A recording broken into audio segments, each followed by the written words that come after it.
자, 여러분 안녕하십니까? 지난 한 주 동안 또 잘 지내셨습니까? 보충 설명 13을 좀 시작을 하겠습니다. 지금 이제 컴퓨팅 사고와 파이썬 프로그래밍 벌써 이제 보충 설명도 13번째가 됐네요. 이번 주하고 이제 다음 주까지 하면은 이번 학기가 이제 마무리가 되고 한 학기를 이제 끝나게 됩니다.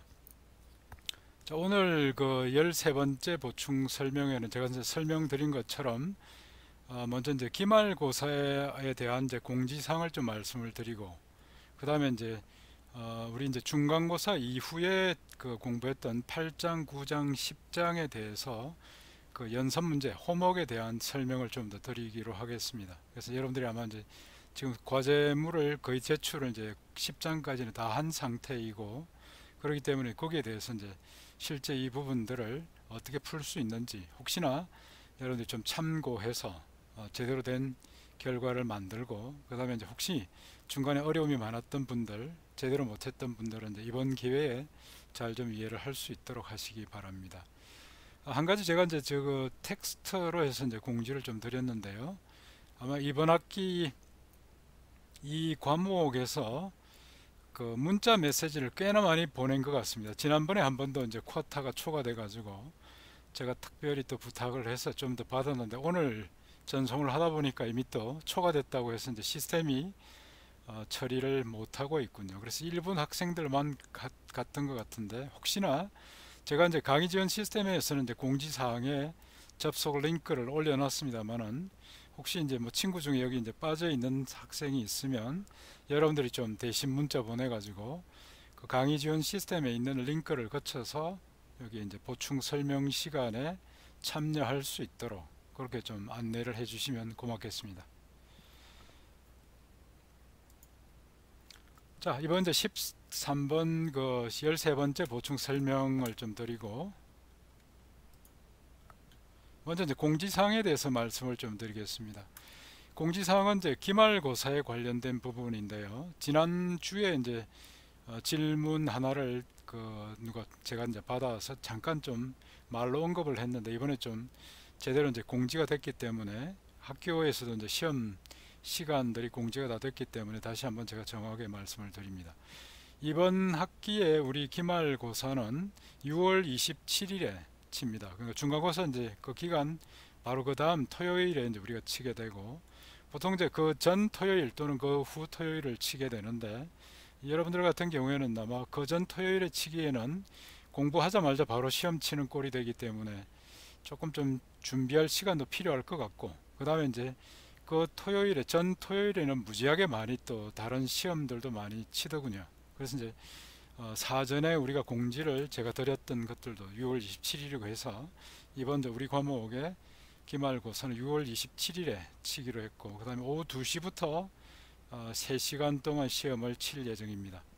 시험 요령은 지난번 그 우리 중간고사 쳤을 때 하고 같은 이제 요령으로 진행을 할 예정이고, 그다음 시험 범위는 이제 8주차 이후에 강의 및 호목 내용이 되겠습니다. 중간고사 치고 난 이후에 8장부터 우리가 이제 쭉 배워오고 있는 그 내용들이 이제 다 포함이 됩니다. 다음 주 강의 내용, 그 다음에 호목 내용까지 이제 포함을 해서 그 전체가 이제 시험 범위가 이제 되겠습니다.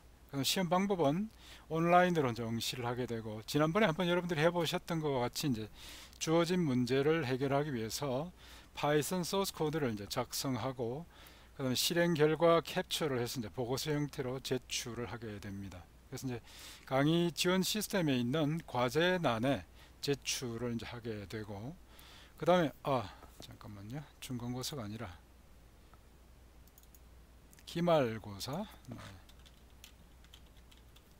그 기말고사 역시 그 시간 단위로 잘라 가지고 한 이제 25분, 20에서 이제 45분 단위라고 했는데, 아마 이제 대부분은 뭐 30분, 45분 이런 식으로 지금 편성들을 하려고 준비를 하고 있습니다. 그래서 이제 이런 이제 섹션 단위로 진행을 하게 되고, 각 섹션별로 결과물을 별도로 이제 제출하게 되고, 그 다음에 이제 섹션별로 문제는 강의 지원 시스템에서 이제 공개를 하고 여러분들이 열어볼 수 있고, 그 다음에 이제 유튜브 라이브 스트리밍으로 이제 문제를 설명드리게 되고, 그 다음에 이제 혹시나 뭐 그 중에 질문이 이제 공통적인 그 문제에 대한 질문이 있으면 그 채팅으로 올려주시면 이제 전체 라이브 스트리밍으로 바로 이제 공지를 다시 하는 이런 식으로 진행을 하겠습니다. 아무래도 이게 이제 우리가 뭐 거의 170명 되는 학생들이 한꺼번에 시험을 칠 수 있는 좋은 방법으로 파악이 되고,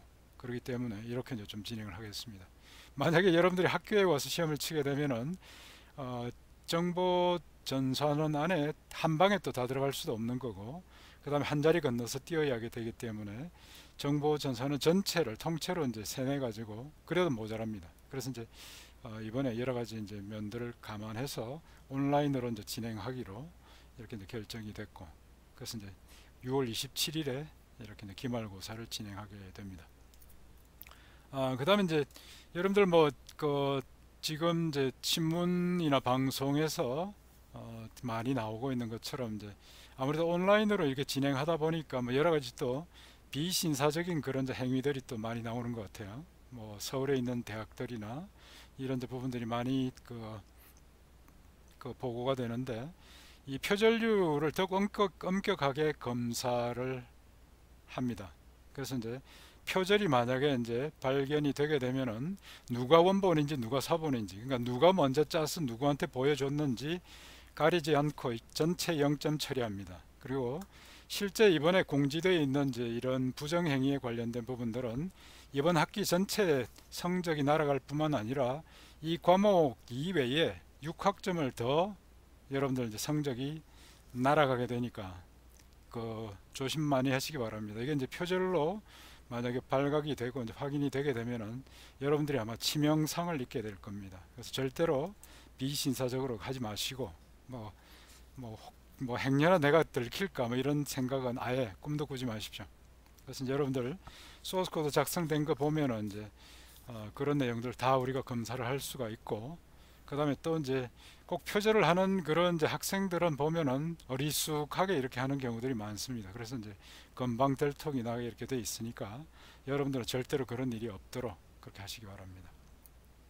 섹션 수나 이제 지금 이제 정확한 시간에 관련된 부분들은 아직 시간이 좀 있고 계속 이제 문제를 준비를 하고 있는 중이기 때문에 다음 주쯤 해서 이제 제가 다시 공지를 드리고 정확하게 우리가 진행해 나가는 이제 그 요령에 대해서 말씀을 다음 주 이제 공지 사항으로 그렇게 이제 드리도록 하겠습니다. 그다음에 이제 다음 주도 아마 이제 보충 설명을 하면서 아마 이제 그 몇 개 호목에 대해서는 보충 설명을 더 좀 해드릴 것으로 이제 제가 준비를 하고 있는데, 근데 이제 과제 제출이 기한이 남아 있는 이런 부분들은 또 먼저 설명을 보충 설명하는 게 아무래도 문제가 돼 가지고 그런 부분들 감안해서 다음 주까지 제가 이제 보충 설명을 드리도록 하겠습니다.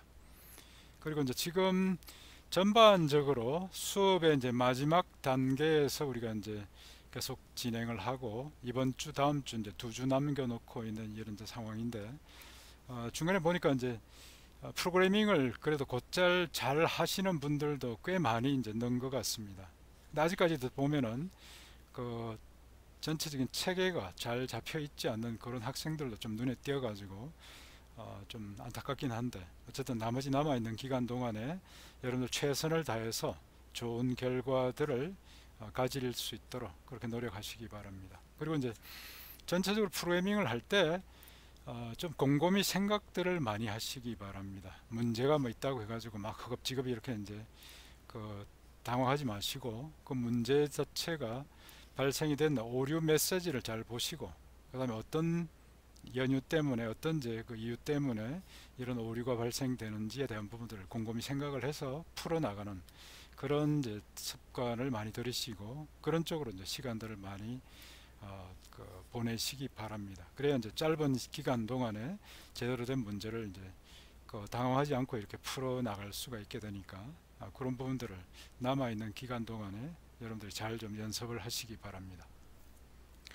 자, 기말고사에 관련된 부분들은 오늘은 뭐 이 정도로 설명을 하고, 나머지 또 상세한 내용들은 별도로 이제 공지를 계속 해드리도록 그렇게 하겠습니다. 자, 오늘 이제 약속을 제가 이제 드린 대로 8장에서 10장까지의 호목들을 차근차근 다시 한번 좀 살펴볼 수 있도록 하겠습니다. 그래서 이제 이 부분들은 지금까지 여러분들이 공부를 해왔을 때 그 해당되는 내용들이 좀 더 이제 어설프게 이렇게 이제 그 정리가 되어 있거나 잘 이해가 되지 않았던 그런 이제 분들한테는 좀 도움이 되리라고 생각을 합니다. 그래서 이제 이 부분 다시 한번 좀 보시고 여러분들이 호목 그 풀이했을 때와 뭐 어떤 차이가 있는지, 그 다음에 이제 그런 쪽에 혹시 개념적으로 틀린 부분이 있는지 이런 것들을 한번 좀 맞춰보는, 검증을 하는 그런 기회로 이제 활용하시기 바랍니다. 먼저 이제 호목 8에 대해서 좀 살펴보죠. 자, 호목 8은 이제 맨 처음에 8.1번에서 있는 부분들이 클래스를 여러분들이 이제 한번 구현을 하고, 그 다음에 클래스 안에 있는 이제 생성자나 그 다음에 생성자, 그 다음에 이제 여러 네임과 age와 같은 속성에 대한 이제 접근자, 액세스, 그 다음에 변경하는 것, 그 값을 다른 값으로 바꾸는 이런 이제 부분들을 구현하는 것입니다. 그래서 이제 변경자에서는 데이터 멤버 값이 설정이나 변경될 때 정상적인 범위의 값으로 설정 변경되는지 확인하는 기능을 포함을 하라고 그랬죠. 아마 이 부분들이 여러분들이 좀 생각을 해야 될 그런 이제 내용들입니다. 그래서 이제 생성자에서는 데이터 멤버의 변경자를 사용해서 초기값을 설정하고, 그러니까 맨 처음에 초기값 설정할 때에도 그 값이 정상적인 범위 안에 있는지를 확인하고 그 다음에 이제 그 설정할 수 있도록 하라는 거죠. 그 다음에 이제 프린트 함수 사용할 때 이때 그 string 함수를 이용을 해서 그 구현을 하도록, 그러니까 이제 문자열이 어떤 식으로 표현될지를 그 str 이 함수로 구현을 하라고 했습니다. 그 다음에 이제 전체적으로 이런 이제 클래스를 그 생성하는 이런 부분들은 별도의 파일로 이제 계속 만들어 두고 필요할 때 그걸 불러 쓰는 이런 경우들을 우리가 많이 쓰니까 여기서 이제 시험 프로그램을 if name이 메인일 때 그 다음에 이 실행할 수 있도록 이렇게 구성을 하라고 했죠. 그리고 이제 실제 제가 이제 그 샘플로 해가지고 여기서 보여드린 게 이제 어플리케이션을 만들 때 이런 식으로 좀 만들으라고 알려드렸습니다. 근데 이제 위에 있는 요 클래스 퍼슨 부분을 여러분들이 직접 좀 구현을 했어야 되죠. 근데 거기에 이제 어떤 값들을 설정할 때 그 값이 정상적인 범위 안에 있는지를 검사를 하고, 만약에 이제 정상적인 범위 안에 있지 않으면 오류 처리를 하거나 아니면 이제 사전에 설정된 기본 값, 즉 디폴트 밸류로 값을 이제 설정하는 기능들을 여러분들이 구현을 해야 되는 것입니다. 자, 이 부분들 어떻게 구현하나를 이제 살펴보면은 제가 정리했던 부분에서 이제 클래스 퍼슨이 있고요. 그다음 여기 이제 init 쪽이 이제 처음에 초기화를 하는 부분, 이제 생성자가 되겠습니다. 그 안에 보면 이제 self. 뭐가 이제 이렇게 실행이 되는데 name과 age가 이제 여기서 만들어 그 준비가 돼야 되죠. 근데 여기에서 있는 이제 name과 age 자체가 그냥 자기가 주어져 있는 값을 바로 설정하는 것이 아니라 set name과 set age를 불러서 사용하는 거죠. 바로 set name과 set age가 이게 변경자가 되죠. 이게 뮤테이터, 값을 다른 걸로 바꾸는 거. 그래서 보면 이제 이름은 특별하게 뭐 문자열 자체가 크게 틀릴 일이 별로 없기 때문에 그 자체를 우리가 이제 이렇게 바로 그 설정하게 했고, 그 다음에 이제 나이는 보면 이제 우리가 정상적인 범위라고 생각할 수 있는 것이 이제 지금 뭐 상태로 보면 한 0에서 그 다음에 이제 250보다 적다라고 했는데 뭐 이거는 여러분들이 이제 생각하시기 나름일 것 같습니다. 그래서 이제 보통 지금 현재 전 세계적으로 보면 한 150 정도가 이제 맞는 것 같은데 뭐 앞으로 또 얼마 지나고 나면은 이게 이제 인간 수명이 계속 늘어나고 있으니까, 그래서 여기서는 그냥 예제로 250이라는 값을 상징적으로 썼습니다. 그래서 이제 이 범위 안에 있으면 그 age를 그냥 담게 되고 그 값을 설정해 주게 되고, 만약에 else 이 값이 아니면 에러 메시지를 출력하고 그다음 디폴트로 0을 이제 설정했는데, 요 디폴트라고 되어 있는 부분들은 여러분들 나름대로 또 설정을 하실 수 있습니다. 그래서 예를 들면 뭐 이게 이제 나이가 제대로 되지 않으면 우리가 전체적으로 통계낼 때 문제가 되니까 그 부분들을 감안해서 사전에 자 이게 잘못된 거는 이 값으로 설정한다라는 이런 이제 약속들을 할 수가 있습니다. 그래서 그 값으로 이제 설정하면 되고, 이 부분들은 뭐 특별하게 이제 꼭 0으로 설정해야 된다라는 것은 아니라는 말씀을 드립니다. 그래서 이제 이번 8.1번에서는 제일 핵심이 되는 부분들이 바로 이제 이 내용입니다. 그래서 이제 어떤 변경자가 값을 변경할 때 항상 이제 범위를 확인하고, 그다음 확인이 된 그 값이 정상적인 범위 안에 있을 때 그 값을 쓸 수 있도록 한다는 겁니다. 그래서 이거는 이제 클래스 설명할 때도 제가 이제 강조를 했습니다만은, 그 소프트웨어 자체가 규모가 커지면은 커질수록 그 전체 시스템이 안정된 상태로 유지를 할 수가 있어야 됩니다. 그렇기 때문에 각각의 어떤 이제 속성 값들이 정확한 값으로 유지가 될 수가 있어야 되죠. 예를 들면 어떤 이제 사람의 어떤 뭐 나이가 마이너스 250 이렇게 들어가 있으면은 통계 처리할 때 전부 엉터리가 되겠죠. 그 사람뿐만 아니라 그 사람이 속한 그 집단 전체의 어떤 통계가 엉터리가 되게 됩니다. 그래서 이런 부분들은 상당히 좀 그 규모가 커지면 커질수록 점점 더 강조를 해서 문제가 없도록 하는 것이 이제 최근에 나오는 부분들이고, 이게 바로 이제 객체 지향형 프로그래밍에 이제 상당히 좀 강조를 많이 하는 부분입니다. 그래서 이게 이제 이번에는 이런 부분들 여러분들이 한번 다루게 돼 있고, 그 다음에 이제 펄스는 제가 뭐 이렇게 그 6명만 했습니다만 여러분들 더 이제 늘려 가지고 해서 이제 출력도 하고 실험들을 해보면 되겠죠. 자, 이게 이제 첫 번째 부분이었습니다. 그래서 이제 클래스를 만들기를 한번 하고, 그 다음에 클래스의 그 속성 값을 설정할 때 범위를 점검해서 정상적인 범위일 경우에만 그 데이터가 설정이 되게 한다라는 이 부분입니다. 자, 그 다음에 이제 두 번째 8.2번은 이제 8.1번에서 여러분들이 클래스 person을 구현을 했고, 그 다음에 구현했던 부분들을 상속받는 기능들이 있고, 스튜던트를 이제 상속받게 되고, 그 다음에 여기서도 이제 해당되는 그 항목들이 속성들이 정상적인 범위 안에 있도록 이렇게 한다는 겁니다. 예를 들면 뭐 뒤에서 보겠지만 어떤 이제 우리가 우리 학교에서 지금 이제 그 제공하고 있는 전공이나 학과명이 제대로 다 이제 되어 있는지, 우리 학교에도 없는 이제 그런 학과명이 이제 초기화되게 되면은 통계 처리가 또 엉망이 될 테니까, 틀릴 테니까, 그런 부분들을 구현을 하는 것들을 요구를 했습니다. 자, 여기 이제 8.1번에서 했던 거를 상속받아서 하는 부분들을 잠깐 좀 보여드리면, 먼저 이제 클래스 스튜던트를 설계할 때 그 괄호 안에 person을 쓰죠.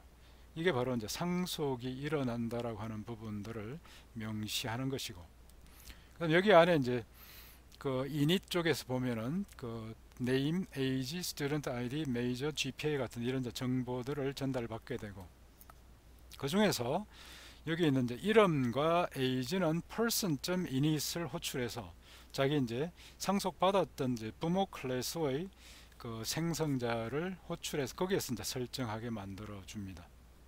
그 다음에 있는 것이 이제 나머지 남아있는 메이저나 스튜던트 아이디, GPA는 이제 여기 있는 셋 기능들을 활용해서 구현을 하게 됐고, 바로 이제 그 셋 기능 안에 보면 이제 관련된 부분들을 검사해서 설정할 수 있게 이제 만드는 거죠.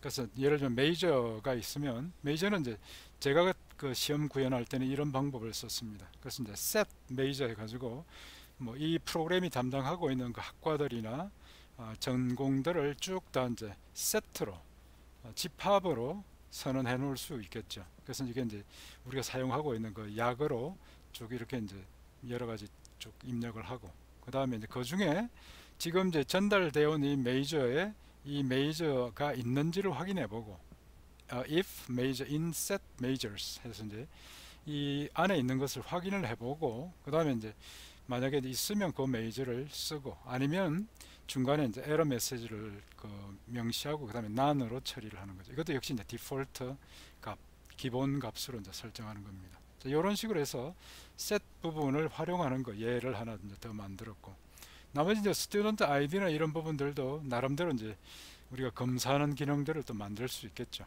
그래서 이제 학번 같은 경우에 지금 현재 정상적인 학번 범위가 이제 얼마부터 얼마 사이에 이렇게 있을 수 있다라는 이런 것들이 이제 있고, 만약 그 범위를 벗어나게 되면은 이건 제대로 된 학번이 아니기 때문에 오류 처리를 해야 되겠죠. 그래서 이런 내용들을 좀 참조해서 우리가 이제 구현할 수가 있겠습니다. 다음에 이제 그 이 스트링으로 출력하는 부분도 여러분들이 이미 뭐 다 해보셨을 것 같고, 그 다음에 여기서 보면은 이제 get 뭐뭐 해가지고 실제 이제 그 속성을 바로 읽어오는 것이 아니라 이제 get 기능을 사용하도록 이렇게 이제 구성을 했습니다. 이것도 참조하시고요. 그 다음에 less than이라고 하는 부분들이 있는데, 이제 이 less than이라고 하는 부분들은 실제 우리가 이제 어떤 객체를 비교할 때 바로 이제 less than 해서 이제 이게 그 작다라고 하는 이런 이제 그 부등호에 해당이 되는 operate overloading이 되죠. 자, 그런데 실제 이제 우리가 지금 학생인 경우에는 우리가 비교하는 그 기준이 하나만 있는 것이 아니라 여러 개가 있을 수 있다라는 거죠. 그래서 이제 이 부분들은 그냥 less than 하나만 구현해 가지고 끝나는 것이 아니라 이제 다른 방법들을 같이 강구를 해야 됩니다. 그래서 이제 뒤에 그 추가적으로 이제 되어 있는 보면은, 자, compare student라고 하는 함수를 따라하는 제가 정의를 했고, 이때 이제 student 1, 2는 이제 학생에 대한 객체가 되겠죠. 그 다음에 compare라고 하는 항목을 하나를 더 이제 인수로 전달 받아 가지고, 그 compare가 바로 이제 student ID, name, GPA와 같은 이런 게 우리가 이제 비교하는 그런 이제 항목들을 여기서 이제 compare라는 항목으로 전달을 했습니다. 그래서 이게 이제 만약에 student ID라고 하면은 그 학생의 학번을 비교해서 작으면은 true, 아니면 이제 false가 되게 만들고, 이름이 이제 만약에 지정이 되면 이름을 가지고 비교하고, 그 다음에 성적이면 성적을 가지고 비교를 하고, 이런 식으로 각각에 해당되는 항목을 이제 기반으로 비교하는 연산을 하게 만들고, 그 다음 그 결과를 반환하게 만들었습니다. 그래서 이제 우리가 여기서 이제 sort student라고 하는 이제 학생들을 지정된 이제 기준에 따라서 그 리스트를 우리가 그 소팅 정렬을 한다고 했을 때, 이때 우리가 이제 사용해야 되는 부분들이 바로 이제 이 compare라고 하는 부분이죠. 그래서 이제 이 내부적으로 구현되는 것은 셀렉션 소팅, 선택 정렬 구조를 그냥 썼습니다. 그래서 이제 compare라는 함수를 이용을 해서 두 개를 비교를 하게 했고, 그래서 이제 선택 정렬이기 때문에 이중 for로up으로 지금 구성이 되어 있죠. 그리고 바깥쪽에 있는 forloop은 우리가 이제 남아 있는 구간에 그 중에 제일 작은 걸 이제 골라내는 그런 이제 구간을 설정해주고, 내부에서 이제 그 제일 작은 인덱스를 i부터 시작해서 i 플러스 1의 나머지 남아있는 부분 중에서 위에서 우리가 지정했던 이 compare student, 지정된 compare를 가지고 비교했을 때 그보다 더 적은 값이 만약에 나타났다고 하면은 바로 이제 그 값을 기억을 했다가, 그 다음에 내부 forloop이 다 끝나고 난 뒤에 필요하면은 자리 옮김을 하게끔 만들었죠. 그래서 이 부분들이 이제 우리가 구조체 또는 그 클래스로 만들어지는 여러 개의 속성을 가지고 있는 객체를 이렇게 이제 정렬할 때 사용할 수 있는 방법입니다. print student는 이제 그 리스트 받아 가지고 이 각각의 어떤 S번째 학생을 출력을 해주는 그런 기능들을 수행을 하고요. 그래서 이런 식으로 이제 구성을 하고 나면은 실제 메인 파트에서 이제 바로 학생에 관련된 기본 자료를 준비하고, 그 다음에 이제 학생을 지금 이제 준비된 상태로 그냥 출력을 한번 하고, 그 다음에 sort student에서 name, 이름을 기준으로 해서 한번 정렬을 하고 그 다음에 출력을 합니다. 그래 보면은 맨 처음에 이제 기본적인 상태는 바로 이 상태, 아까 우리가 이제 초기 값을 설정해 주었던 그 내용을 그대로 출력을 하게 되고, 그 다음에 이제 이름에 따라서 소팅을 하고 나면은 여기 보면 이제 알파벳 순으로 H, K, L, P, Y 이런 식으로 이제 알파벳 순으로 그 정렬이 되어 있는 걸 볼 수 있습니다. 다음에 sort student, 이제 student ID, 학번을 기준으로 정렬을 해라고 하면은 여기 보면 학번란에 해당이 되는 순서대로 정렬이 이제 되는 걸 볼 수가 있습니다. 근데 맞나요? 예, 맞네요. 이게 줄이 좀 왔다 갔다 해가지고 좀 약간 혼란이 있습니다. 102 34, 그 다음에 11234, 11321, 12345, 13123 같이 이렇게 이제 학번에 따라서 제대로 정렬이 되어 있는 걸 볼 수가 있습니다. 다음에 있는 것이 이제 GPA에 따라 가지고 정렬을 하는데, GPA는 이제 앞에서 우리가 비교할 때 보면은 내림 그 차순으로, 오름 차순이 아니라 내림 차순으로 정렬을 하겠습니다. 일반적으로 보통 보면 성적 좋은 학생을 뭐 몇 명 이게 이제 찾아서 장학금을 준다든지 이런 식으로 하는 것도 일반적이니까요. 그래서 이제 학번, 여기 이제 그 학점의 성적에 관련된 부분들은 이제 4.3, 4.2, 4.2, 4.1, 4.0 같이 이렇게 성적을 기준으로 정렬이 된 것을 볼 수가 있습니다.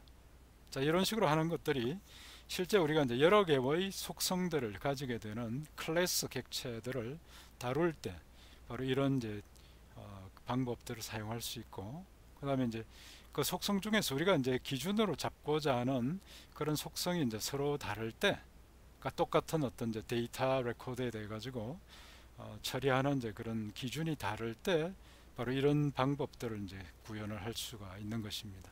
그래서 여러분들이 이제 어떤 뭐 학생뿐만 아니라 다른 어떤 이제 정보들을 처리할 때도 이 방법들을 많이 활용하시기 바랍니다. 자, 다음에 이제 8.3번에 있던 부분들은 연월일, 그러니까 클래스 데이터, 날짜를 나타나는 그런 이제 그 클래스이고, 여기도 마찬가지로 이게 이제 설정할 때 그 정상적인 범위 값으로 설정 변경되는지 확인하라고 했죠. 그러니까 이제 연도나 월일이 이제 있는데, 연도 같은 경우에는 뭐 실제로 우리가 이제 뭐 지금까지의 어떤 이제 날짜나 앞으로 있는 날짜를 생각해 보면 이제 다양한 값이 이제 존재할 수가 있겠죠. 지금이 이제 2020년인데 한 만 년쯤 지나게 되면 이제 12,020 같이 이렇게 이제 그런 값들이 막 나타날 겁니다. 그런데 이제 그거 이외에 이제 달이나 일자를 생각을 해보면 이제 달은 1부터 12까지만 있는 거고요. 일자는 1부터 그 30, 31 또는 이제 이게 2월 달인 경우에는 28 또는 29가 있겠죠. 그럼 이제 그 부분들을 우리가 검사하는 기능들을 다 또 구현을 해야 되겠죠. 그래서 이제 어떤 변경자가 실행이 될 때 그 해당되는 그 값이 정상적인 범위 안에 있도록 우리가 만들어 줘야 될 것입니다. 그래서 이제 데이터 안에도 역시 마찬가지로 그 이닛 쪽에서는 이제 year, month, day를 받아 가지고 설정할 때 곧 바로 그 값으로 이제 바로 설정하는 것이 아니라 set year, set month, set day를 이용을 해서 이걸 이제 범위를 확인하고 난 뒤에 설정할 수 있도록 만들어 줍니다. set year는 뭐 특별하게 이제 year에 대해서 이제 조건들이 특별하게 없기 때문에 그냥 그 값을 바로 설정하겠고요. 그다음 month는 이제 month가 그 1보다 같거나 크고 12보다 같거나 적을 때만 설정이 되고, 그러지 않으면 기준값 1로 그냥 설정을 하는 거죠. 그래서 이런 부분들은 이제 오류 처리할 때 기본 값으로 우리가 사전에 뭔가를 설정해 두고 그 값으로 설정하도록 하는 것이 이제 맞습니다.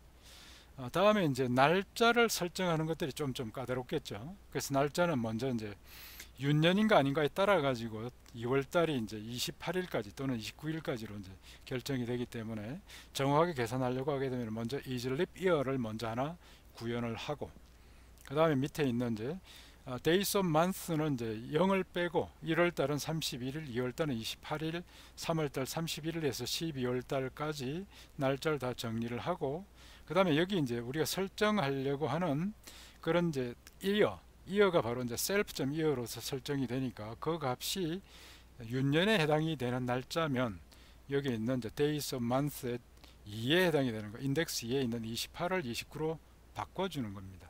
이런 식으로 하게 되면 이제 그 해에 정확하게 맞는 이제 달마다 우리가 이제 며칠까지 있는지가 이제 결정이 되게 되겠죠.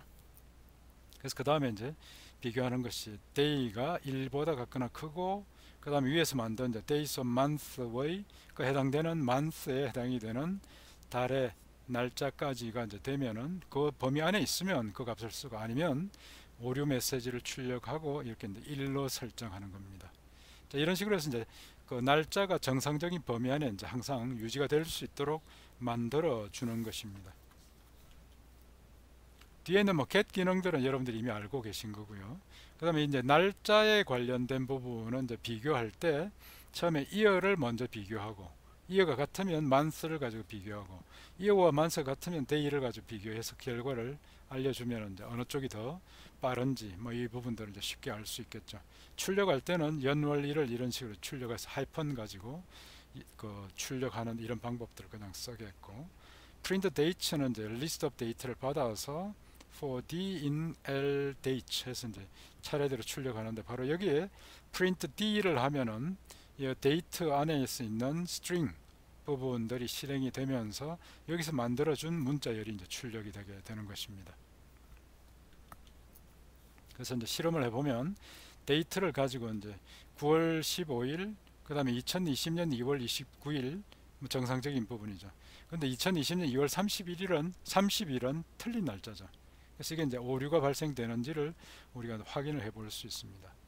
그 실행되는 것 보면은 처음에 이게 데이트를 만들 때 보면은 error in date 세팅해서 이제 2020년 2월 30일에 오류가 발생됐다고 나와 있죠. 그리고 그 값은 1일로 그냥 디폴트로 설정을 해놨습니다. 이런 식으로 할 수 있고, 그럼 나머지도 이제 해당되는 날짜가 만약에 틀려 있으면 그 부분들에 있는 문제가 생겼겠죠. 그 다음에 이제 date.sort를 하면 이제 앞에서 우리가 구현을 했던 이제 less than이라고 하는 그 오퍼레이터 오버로딩을 가지고, 연산자 오버로딩을 가지고 비교를 하게 되고, 그 결과에 따라서 이제 정렬을 해주는데 보면은 연, 월, 일 순서대로 차례대로 정렬이 비교를 해서 이제 정렬이 잘 되어 있는 걸 볼 수가 있습니다. 그래서 이제 바로 클래스를 이런 식으로 우리가 이제 구현해서 사용을 이제 할 수가 있습니다. 그 다음에 이제 시분초 뭐 역시 같은 요령이겠죠. 이제 단지 연월일하고는 조금 이제 그 시분초가 가지는 범위가 좀 달라졌다라는 부분이 이제 있을 것이고, 시간은 보통 우리가 0시부터 23시까지, 그 다음에 분은 0분부터 59분까지, 그 다음에 초는 0초부터 59초까지, 이런 식으로 이제 그 범위가 좀 차이가 나는 것 이외에는 뭐 틀은 기본적인 이제 구조는 동일하다고 생각할 수 있습니다. 그래서 이제 마찬가지로 타임을 구현할 때 그때 이제 hour, minute, second를 이런 식으로 설정하고 나면은 기본적으로 set hour, set minute, set second를 가지고 이렇게 이제 설정하게 만들고, 각각의 set hour, minute, second 안에는 해당되는 이제 이 범위가 정확한 범위 안에 있는지를 이게 이제 확인하고, 이 범위 안에 있으면 그 값을 쓰고, 그러지 않으면 이제 0으로 초기화는 시키는 것으로 했습니다. 물론 이게 이제 0으로 초기화를 시키고 난 뒤에 나중에 다른 처리가 또 있어야 되겠죠. 비정상적으로 되어 있는 부분들은. 그래서 이런 부분들은 이제 그 디폴트라고 하는 그 개념들, 그 다음에 추가적인 이런 부분들이 있다라는 거 다시 한번 말씀드리고, 일단은 이제 뭐 기본적으로 간단하게 비정상적인 값이 있으면 일단 0으로 이제 바꿔놔 가지고 나중에 처리할 수 있도록 한다, 이런 이제 개념으로 구현들이 되어 있습니다. 그래서 이제 get 기능들은 그냥 get 기능이고, less than은 이제 바로 앞에서 우리가 연월일 비교했을 때 마찬가지로 hour, minute, hour가 이제 가지고 비교를 먼저 하고, 만약에 이제 hour가 동일하면은 minute 가지고 비교하고, hour, minute이 동일하면은 second 가지고 비교를 해서 그 결과가 이제 반환되도록 이렇게 이제 구성을 합니다. 나머지는 뭐 동일하게 이제 구성이 되고요. 자, 여기도 보면은 그 타임을 이제 입력을 할 때 그때 좀 다른 값을 집어넣어 가지고 테스트를 해보겠습니다. 예를 들면은 23시 59분 59초 뭐 다 문제가 없이 이제 되는 거고, 9시 0분 5초 문제가 없죠. 그런데 이제 13시 30분 0초도 이제 그게 문제가 없는데, 그 다음에 이제 3시 59분 59초 문제가 없는데, 25시 60분 100초 하면 이건 다 틀렸죠. 이 자체가 보면은 시간에서도 틀렸고 분에서도 틀렸고 초에서도 틀린 걸 바로 이제 출력이 된 걸 알 수 있습니다. 이제 항상 그 값을 설정할 때 정상적인 범위 안에 있는지를 검사를 하고, 그 다음에 이제 그게 그 결과에 따라서 우리가 이제 처리를 할 수 있게 하는 겁니다. 그다음 소팅하는 부분들은 뭐 정상적으로 앞에 있는 그 연산자 오버로딩 언더바 LT라고 되어 있는 그 less than 연산자 오버로딩이 구현되어 있기 때문에 바로 그 기능들을 사용을 하면서 이렇게 오름차순으로 정렬해 주는 걸 볼 수가 있습니다.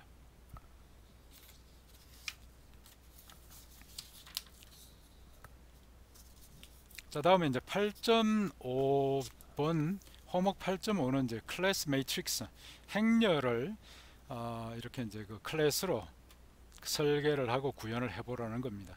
그래서 이제 클래스 매트릭스는 바로 이제 그 행렬은 2차원이죠, 그죠? 2차원으로 구성이 되고, 그래서 이제 2차원 리스트를 가지고 사용하는 부분들을 이제 제가 권장을 좀 드렸고, 아마 대부분 이제 그렇게 구현을 한 걸로 알고 있습니다. 그래서 여기서 이제 바로 이제 연산자 오버로딩을 이용을 해서 멤버 함수를 구현하고, 그러니까 덧셈, 뺄셈, 곱셈 부분들을 이렇게 연산자를 이용을 해서 직접 계산할 수 있게 만들어내는 거죠. 그리고 이제 프린트 함수 출력할 때 이제 문자열 제공하기 위해 이제 스트링 함수로 이게 이제 구현하라고 지금 했고요. 그래서 이제 여기에서 이제 기본적으로 구성하는 방법들은 먼저 이제 init 쪽에서는 여기 이제 그 name과 그 다음에 이제 number of row, number of column, 그 다음에 이제 여기 초기화를 하기 위해서 그 데이터가 1차원 이제 리스트로 전달이 되는 방식을 사용을 했습니다. 이건 이제 가장 뭐 사용하기에 편하기 때문에. 그래서 이제 그 n row, n column을 이제 전달 내용 값으로 설정해주고, 그 다음에 이제 list of row를 empty list로, 그 다음에 이제 self.row를 이렇게 이제 또 empty list를 하나 만들고, 그 다음에 이제 이중 for loop을 이용을 해서 차례대로 이제 실행을 합니다. 그래서 이제 여기 보면은 리스트 데이터 안에 있는 것 중에서 인덱스 0부터 지금 시작하게 되어 있고요. 그래서 그 값을 하나 읽어와서 리스트 row 안에다가 차례대로 하나 이제 집어넣게 만들고, 그래서 이게 이제 for loop 내부에 있는 부분들이 다 끝나고 나면은 리스트 row 자체가 하나의 행이 준비가 다 되겠죠. 그러니까 첫 번째 행, 두 번째 행 이런 식으로 그러니까 준비가 되면은 그 자체를 rows라고 되어 있는 self.rows 안에 이제 이걸 다 추가를 하는 겁니다. 그러면 이제 리스트 안에 리스트가 들어가면서 이제 2차원 그 리스트, 이중 구조의 어떤 리스트가 되는 거죠. 자, 그리고 난 뒤에 이제 리스트 row를 새로 하나 더 만들어 가지고 그 리스트 row에 다시 이제 그 행에 해당이 되는 데이터를 차례대로 다 담게 만들고, 그 결과를 또 이제 self.rows에 추가하게 만들고, 그래서 이제 2차원 구조를 이제 만들 수 있게 한 것입니다. 이건 이제 교재에서도 이런 방법들을 이제 사용을 했었죠. 다음에 이제 출력할 때 쓰는 스트링은 일단 뭐 처음에 이제 줄바꿈을 하나 넣고, 그 다음에 이제 이중 for loop에서 row와 column, 그러니까 행과 열에 따라서 차례대로 그 값을 읽어서 여기 이제 저장하겠습니다. 근데 지금 여기에 있는 매트릭스 자체가 여러분들이 구현할 때 아마 이제 이 8장에서 구현할 때하고 10장에서 구현할 때가 이게 좀 달라지는 게, 8장에서 구현하는 부분들은 정수이고, 그 다음에 9장에서 구현하는 것은 실수로 이제 나타나게 되죠. 그 실수로 이제 표현하게 되면은 바로 이런 부분들이 달라져야 되는 겁니다. 그 실수이기 때문에 그냥 콜론 3D로 할 수가 없는 거고, 그 전체 우리가 이제 F 포맷으로, 플롯 포맷으로 이제 할 수 있어야 되고, 그 다음에 소수 밑에 몇 자리까지 표시할 거냐, 전체 칸수는 몇 개로 할 거냐를 결정해서 바로 이런 이제 문자열을 만들고, 마지막에 이제 줄바꿈까지 넣어가지고 구성하고 난 뒤에 그 값을 이제 반환을 해주는 겁니다. 스트링을. 그 다음에 add 기능들은 뭐 이미 이제 교재에서 제가 한번 구현을 했는 것들을 보여드렸고, 그 다음에 강의 자료에서 이제 보여드렸기 때문에 아마 이 방법대로 대부분 다 썼을 것으로 생각이 됩니다. 그 다음에 이제 뺄셈 역시 마찬가지로 같은 요령으로 구현할 수 있고, 곱셈 이제 구현할 수가 있겠죠. 이런 방식으로. 단지 달라지는 것은 이제 곱셈인 경우에는 for loop이 3중 for loop이 구성이 된다는 거 잊지 마시고 그것만 잘 챙기면 되겠습니다. 그래서 이제 이렇게 해당되는 부분들을 이제 구성을 하고 난 뒤에, 그 다음에 여기에서 있는 것처럼 이제 매트릭스 그 클래스를 이용을 해서 우리가 이제 그 result 결과 result 그 매트릭스 하나를 생성하고 난 뒤에 이제 그 결과를 반환할 수 있도록 이렇게 해줍니다. 바로 이렇게 되면 이제 매트릭스에 그 init 함수가 실행이 되면서 이제 전달된 정보를 기반으로 바로 이제 2차원 그 리스트 형태로 만들고, 그 자체를 이제 매트릭스 그러니까 행렬로 만들어 사용할 수 있게 해주는 것입니다.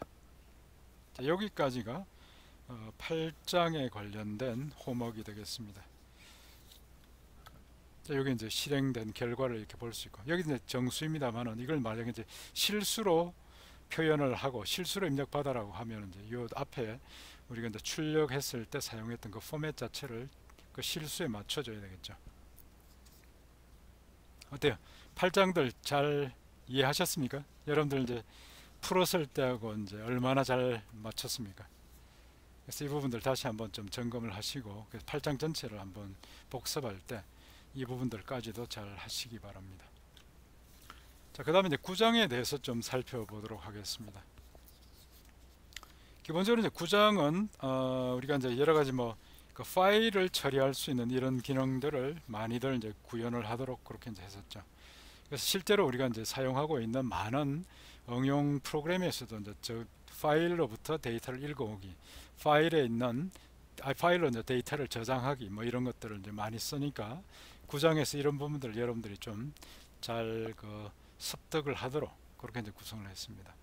처음에 이제 최소 10개의 국가 기본 정보를 이름, 수도 이름, 인구수, 면적, 데이터를 이제 텍스트 파일로 따로 하나 이제 준비를 하시고, 데모그래피 하면 이게 이제 바로 이제 그 국가에 있는 인구에 관련된 정보입니다. 그래서 이제 데모그래피.텍스트로 이제 해서 준비를 하고, 이 파일의 국가 기본 정보를 읽어 드리고 난 뒤에 순차적으로 화면에 출력하고, 그 다음에 이제 데이터 파일로 읽어드린 국가들 기본 정보에서 인구수를 기준으로 내림차순으로 정렬을 하라고 했습니다.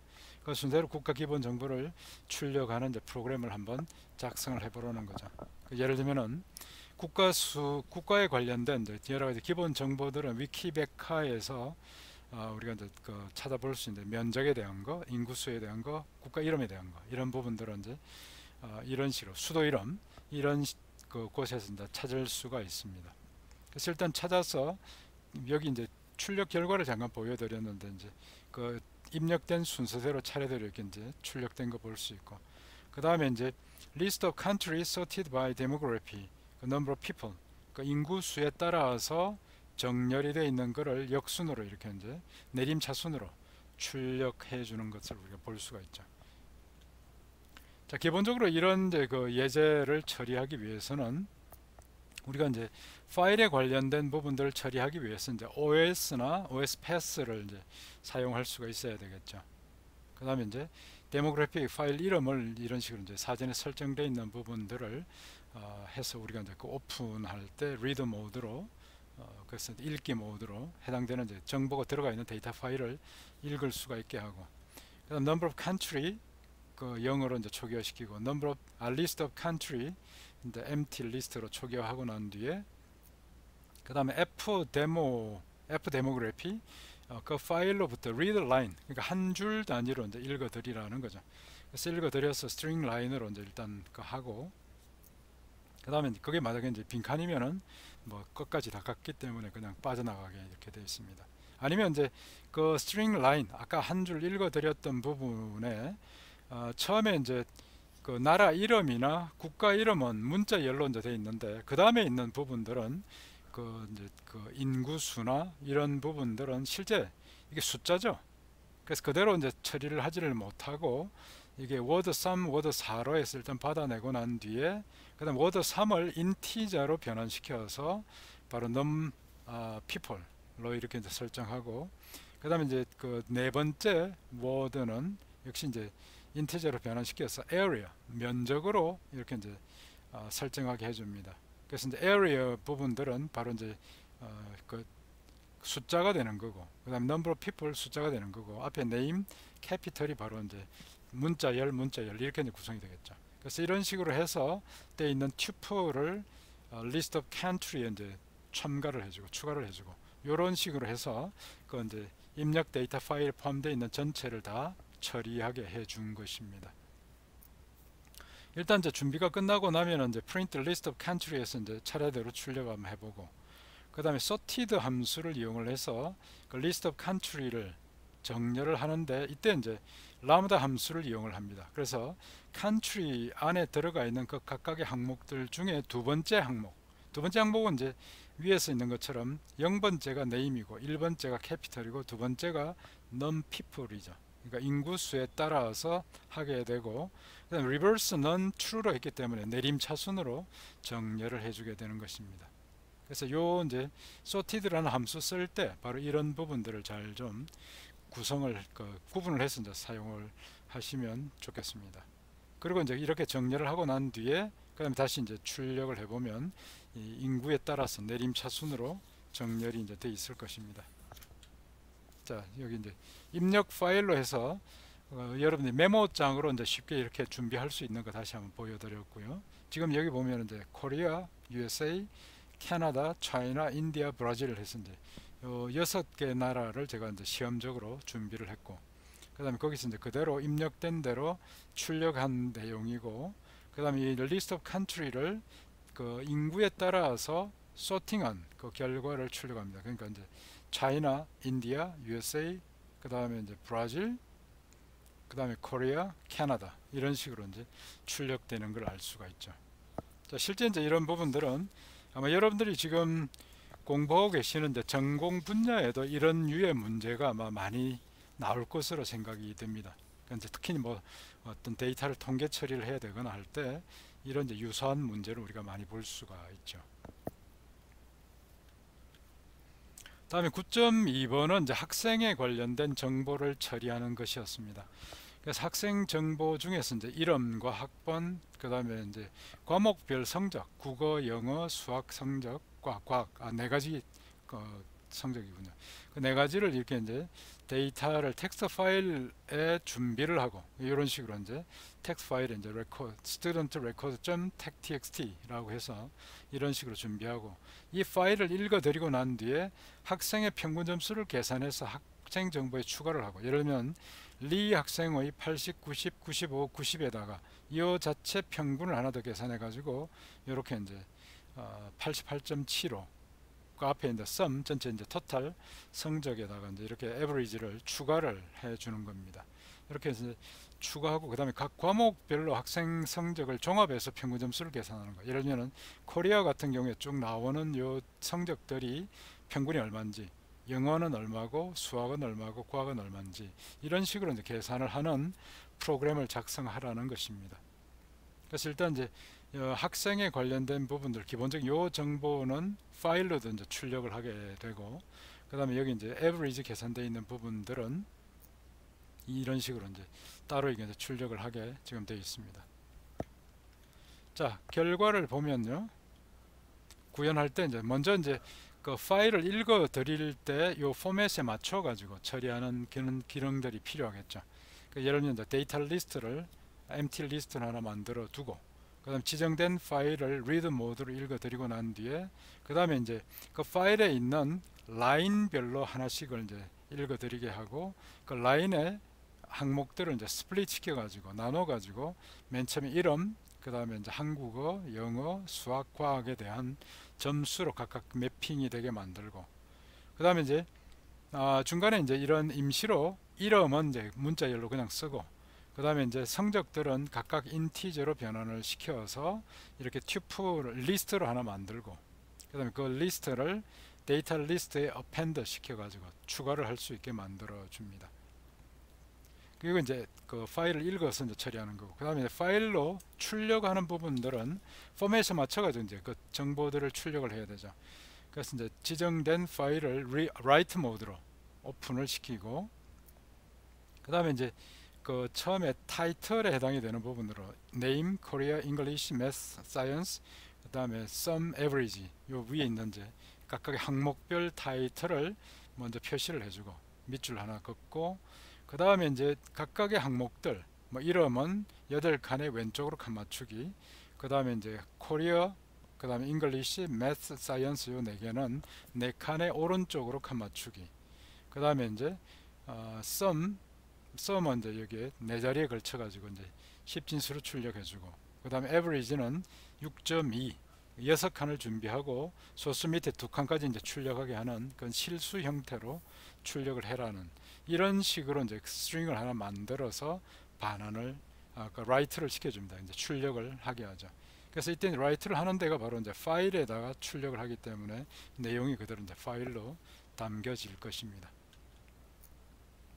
그 다음에 calculate score는 이제 실제 성적을 계산하는 그런 이제 기능들이 되겠고 그 데이터 리스트 안에 들어가 있는 부분들이 학생 이름 그 다음에 이제 4개의 성적이 이제 담겨 오게 되죠. 그런 이제 리스트 오브 리스트가 이제 그 전달이 되어 오게 되고 먼저 이제 그 각각의 과목의 총점을 전부 0으로 초기화를 시켜 놓고 그 다음에 이제 number of student는 데이터 리스트의 길이로 따져 보면 되겠죠. 그 다음에 이제 for 데이터 리스트 안에 있는 각각의 항목들을 이름과 코리아, 잉글리시, 매스, 사이언스 각각의 값으로 이렇게 이제 매핑을 시키고 이제 순환을 하면서 이제 그 각각의 이제 성적들을 다 더해 가지고 sum score 합산된 그런 이제 그 성적 합산 그 부분들을 이제 변수에다 집어넣게 만들고 그 다음에 이제 각각의 과목별로 이렇게 이제 sum 해당되는 부분들을 이 학생의 어떤 이제 해당 과목 성적들을 이제 더해주게 만듭니다. 그 다음에 이런 이제 sum score를 데이터 리스트에 append 시키고, 그 다음에 이제 평균값은 이제 sum score 나누기 4.0 이게 과목 개수가 되겠죠. 그래서 그 값으로 해서 이제 다시 리스트에 이제 집어넣고 i는 하나 증가시키고 이렇게 하는 겁니다. 그럼 이제 리스트가 학생별로 이제 4개의 정보를 받아서 계산해서 거기에 대한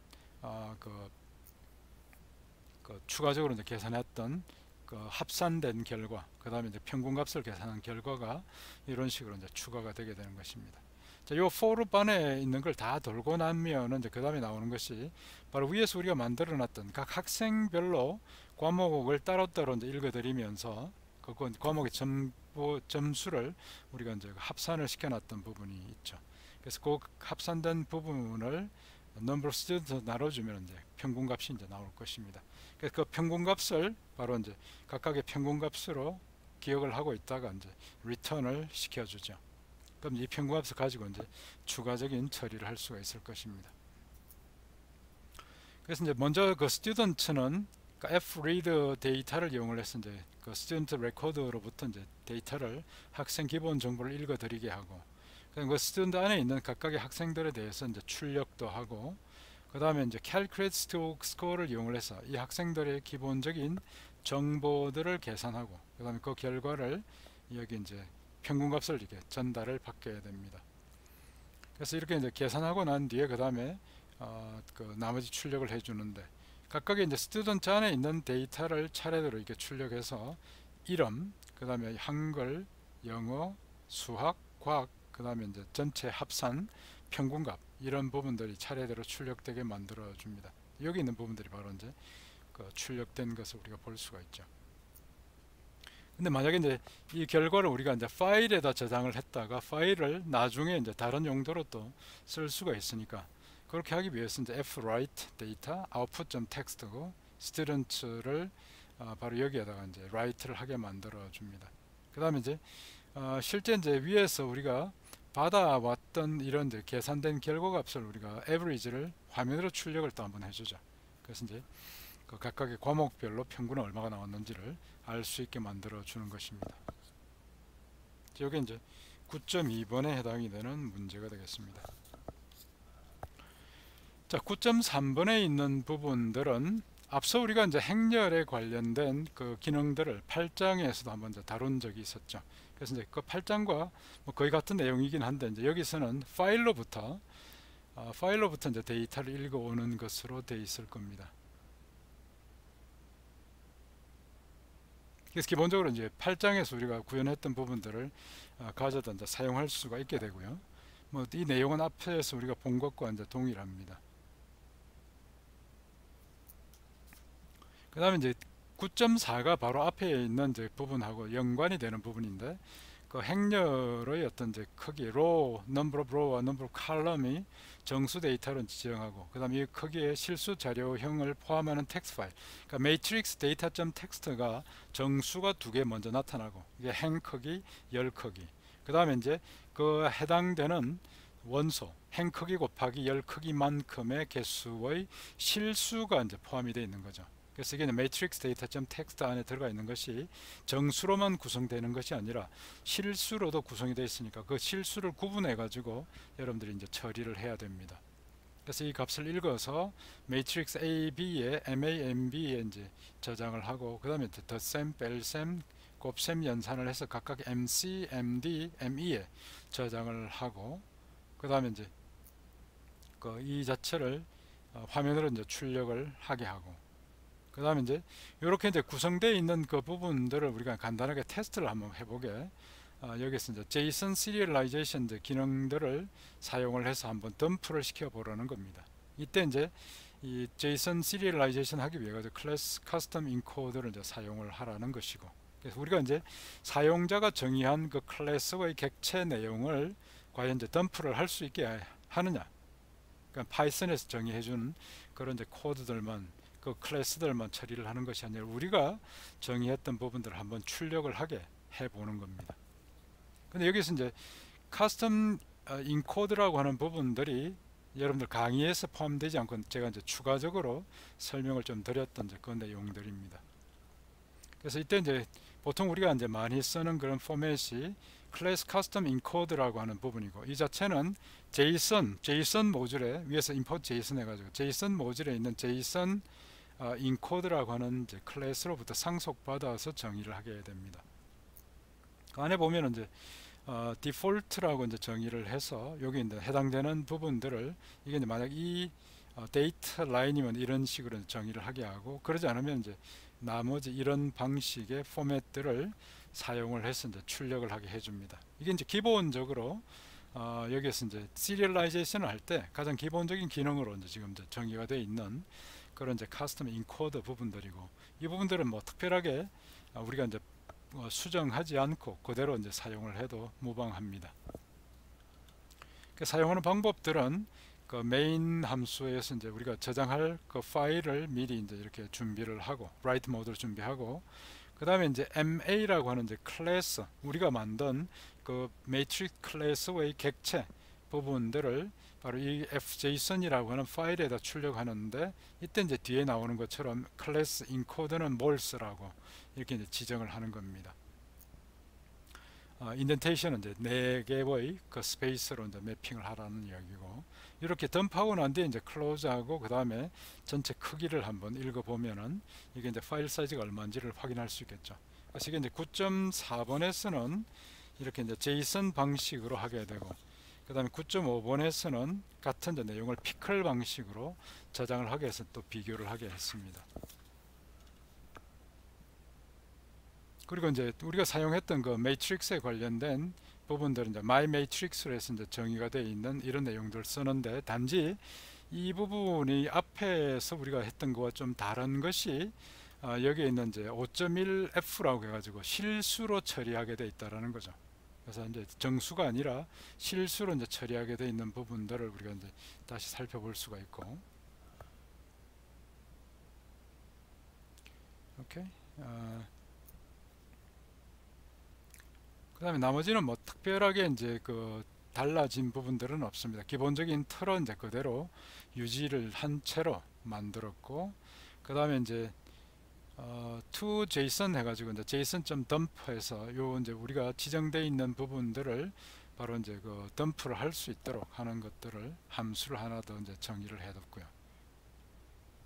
그래서 이런 식으로 해서 이제 그 정리를 해보면 실제 이제 파일 안에 들어가 있는 부분들이 정수 2개, 그 다음에 이게 행열의 크기를 나타내는 부분이고, 그 다음에 값들은 전부 이렇게 실수 형태로 정리가 되어 있는 걸 볼 수 있습니다. 그래서 실수로 읽어서 이제 실수로 처리를 할 수 있는 기능들을 구분해서 사용을 해야 되겠죠. 계산되어 있는 부분들은 뭐 여러분들이 나중에 볼 수가 있을 것이고, 그 다음에 사이즈나 이런 것들을 직접 한번 이제 실행을 해 보시고, 요 다음번에 나온 걸 가지고 같이 볼 수도 있습니다.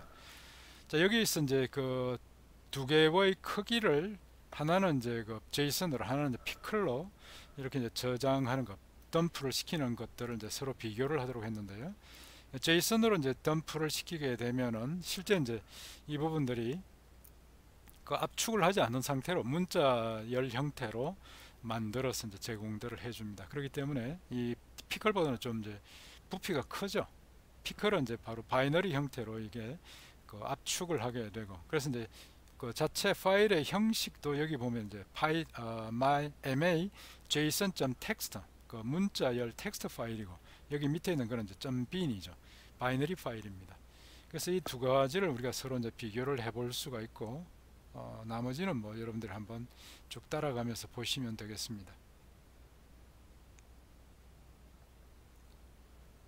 네, 특별하게 여기 보면은 이제 데이터를 처음에 읽어 드릴 때 플롯 처리하는 부분들이 중간에 하나 나타납니다. get matrix 할 때 보면은 여기 보면은 이제 그 lrow 할 때 이제 그 행 하나 단위로 읽어 드릴 때, 그 다음에 list, map, float, 그 다음에 이제 fin 입력 파일로부터 읽어 드려서 한 줄 단위로 읽어 드려서, 그다음 그걸 이제 스플릿 해가지고 각각 항목별로 나누고, 그 다음에 그걸 처리할 때 인티저가 아니라 플롯이라는 거죠. 그 플롯으로 실수로 이제 처리하게 만들고, 그래서 리스트를 만듭니다. 이 부분들 입력 데이터 처리할 때 이 부분 잘 구분하시고, 그 다음에 출력할 때 뭐 이제 포맷 자체를 전체 몇 칸에 소점 밑에 몇 자리 그럼 이렇게 지정하는 그런 이제 포맷들을 잘 활용을 하시면 되겠습니다. 그래서 나머지 이제 실행되는 부분들을 했고 그 다음에 이제 그 결과들을 살펴보면 여기 이제 제이슨으로 그 저장되어 있는 부분들은 819바이트인데 피클로에 있는 거는 321이죠. 훨씬 뭐 절반보다 적은 그런 이제 결과를 볼 수가 있습니다. 그 다음에 여기에 있는 이제 제이슨 부분들이 지난번에 제가 보충 설명할 때도 한번 보여드렸던 그 부분인데 제이슨이라고 하는 것이 바로 이제 자바스크립트 오브젝트 노티피케이션이라는 부분이죠. 자바스크립트 방식으로 어떤 특정된 오브젝트를 객체를 이렇게 이제 표현을 하는 이런 부분인데 뭐 보면 전부 텍스트로 해가지고 사람들이 쉽게 읽을 수 있도록 다 되어 있습니다. 그러니까 이제 이 자체가 보면은 특별하게 뭐 그 이진 코드로 되어 가지고 우리가 다른 툴이 필요한 것이 아니라 변환되어 있는 내용들을 곧바로 우리가 문자로 바로 읽을 수 있기 때문에 뭐 이런 이제 오류 처리나 이런 것들을 쉽게 할 수 있다는 그런 이제 장점이 있습니다. 대신에 여기서 보시면 알겠지만 이제 그 파일 크기가 좀 크죠. 근데 이게 큰 것이 단점이고 피클 방식을 사용하게 되면 좀 합축을 해서 사용합니다. 대신에 이제 피클 방식을 사용하게 되면은 이게 이제 같은 프로그래밍 언어가 아닌 경우에는 처리하기 힘들죠. 그러니까 피클은 이제 파이썬에서 위주로 이제 사용되게 되고 제이슨 방식은 굳이 이제 이게 꼭 파이썬이 아니라 자바에서 사용하고 있고 그 다음에 C나 C++에 사용하기 때문에 호환성이 이제 좋은 장점들이 있습니다. 그래서 이런 이제 부분들이 일반적으로 우리가 이제 사용하고 있는 이제 파일 입출력에 이런 기능들을 사용을 한다라는 것입니다.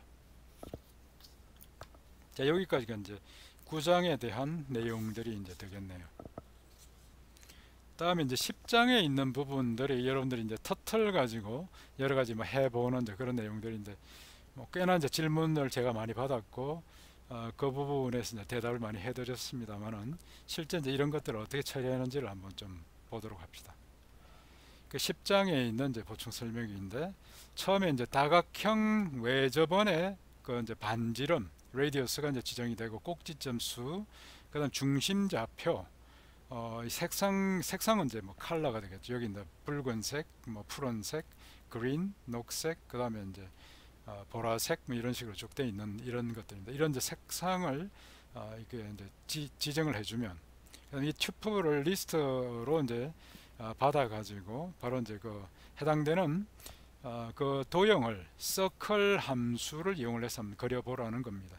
그리고 이때 이제 원 및 다각형의 중심 좌표 위치에다가 그 10 픽셀짜리 이제 점을 찍으라 그러니까 바로 이 크기로 찍히고 그 다음에 중심 좌표 값이 이런 식으로 괄호 열고 해서 x 좌표, y 좌표가 이제 출력이 되는 것이죠. 이게 출력되게 되고 그 다음에 이제 그 터틀 그래픽 윈도우 제목에 드로잉 폴리곤 위드 터틀 해서 요런 제목이 달리도록 했습니다.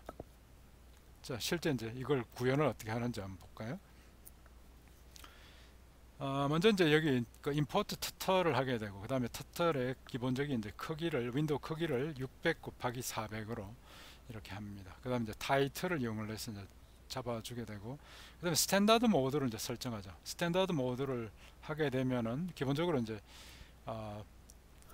그 방향 맨 처음에 초기 방향이 이제 90도 오른쪽으로 그러니까 수평 오른쪽으로 향하도록 하는 것이 이제 기본적인 방법입니다. 근데 이게 이제 나중에 이제 여러분들이 아마 아날로그 시계를 애니메이션으로 만들 때 보면은 이 모드가 스탠다드 모드가 아니라 로고 모드죠. 로고 모드는 이제 수직으로 이게 이제 기준 방향이 됩니다. 여기서부터 이제 시계 방향으로 돌아가면서 각도가 증가가 되게 하는 것이 바로 이제 로고 모드고 스탠다드 모드는 이제 그거하고는 다르게 수평으로 이제 돼 있고 거기로부터 이제 이렇게 돌아가게 돼 있는 겁니다. 그 다음에 터틀 객체를 하나 이제 이렇게 생성하고 펜 사이즈를 2로 이제 두께를 2로 만들었고 그 다음에 이제 쉐입은 클래식 해가지고 이제 이렇게 화살표 모양으로 만들어서 사용하게 했습니다. 그 다음에 레디어스 이제 50으로 이제 설정했는데 이거는 이제 나중에 서클 할 때 레디어스로 이제 이렇게 지정해 주는 이제 방법들입니다. 자, 그리고 이제 폴리곤에 관련된 정보들을 집어넣어 주는데 처음에 x 좌표, y 좌표, 그 다음에 이제 레드 이게 컬러가 되고요. 그 다음에 이제 여기 있는 부분이 이제 그 꼭지점 개수가 되죠. 삼각형, 사각형, 오각형 이런 식으로 이제 되게 만들었습니다. 자, 이런 식으로 폴리곤스를 먼저 이제 정의를 해두고 그 다음에 이제 밑에 for 룹에서 여기 폴리곤스의 하나하나를 차례대로 이제 방문하면서 i번째 폴리곤에 대한 값을 일단 읽어오죠. 그러면 여기에 그 튜플로 그대로 읽어오기 때문에 위에서 우리가 괄호로 설정했던 값이 그대로 매핑돼 가지고 오게 됩니다.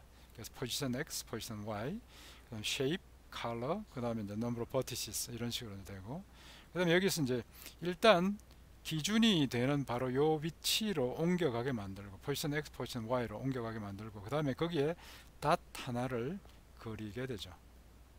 그 다음에 이제 t right에서 이제 포지션 x, 포지션 y인데 요 바깥쪽에 튜플로 구성되어 있는 거 잘 보십시오. 그러면 이제 그 괄호 안에 x 좌표, y 좌표가 이제 이렇게 출력이 되게 됩니다. 그 다음에 또 한 가지 이제 조심을 하셔야 될 것이 이 바로 이제 여기 있는 부분입니다. 포지션 x go to를 하는데 포지션 x와 포지션 y에다가 레디우스를 더해 가지고 하게 만들죠. 자, 이건 뭘까요? 이게 바로 이제 y 좌표를 하나를 이제 이렇게 그 변경을 하게 만들고 그 다음에 set 헤딩에서 180도로 이제 그 변경을 해줍니다.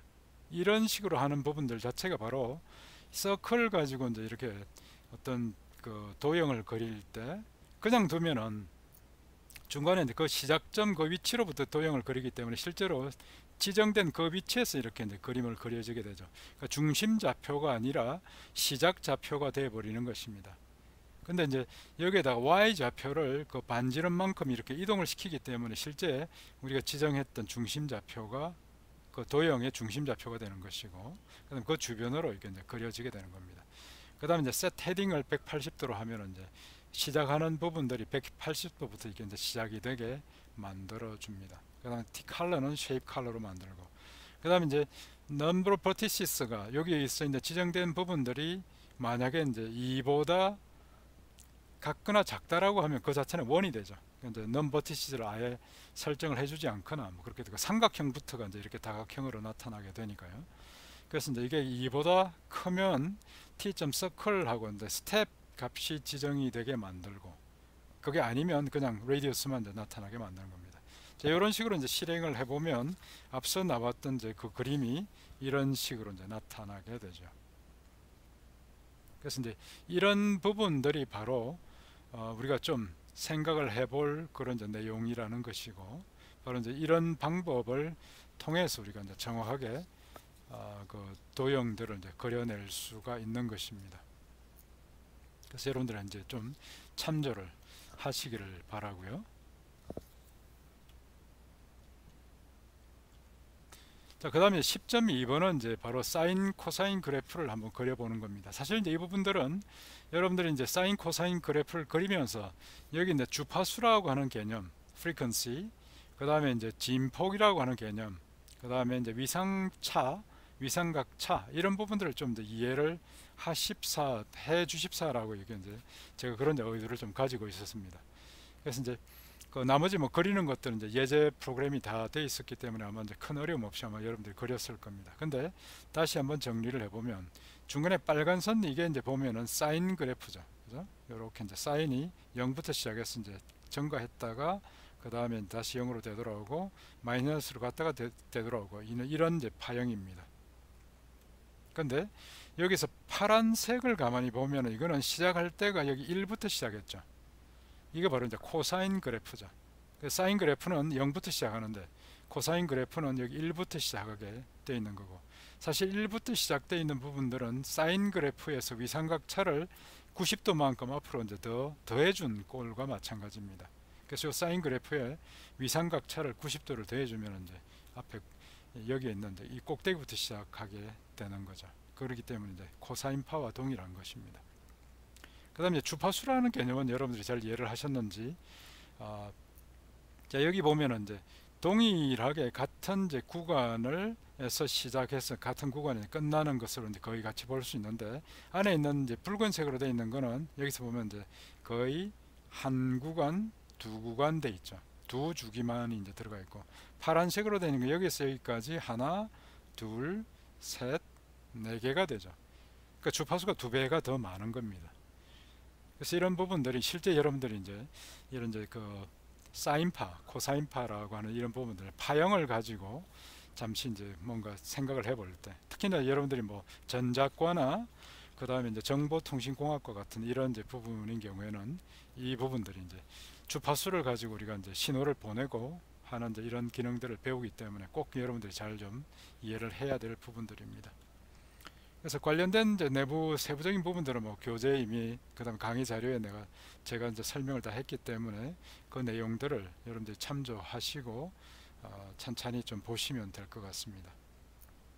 처음에 이제 그 드로우 라인은 이제 우리가 선을 이렇게 이제 그리고, 그 다음에 이제 플롯 하면은 이제 여기 이제 가면서 중간에 이제 x 값이 주어졌을 때, 그 다음에 거기 프리퀀시를 곱하고 페이스 시프트를 더해 가지고, 그 다음에 이렇게 이제 그 함수 f라고 되어 있는 부분들, 이제 사인이냐 코사인이냐 그 함수를 이제 지정하게 되고, 그 다음에 거기에다가 앰플리튜드, 만약에 이제 앰플리튜드를 곱하지 않으면 이제 플러스 1에서 마이너스 1 사이를 이렇게 왔다 갔다 하는 그 정도 값만 가집니다. 사인 코사인 그래프가.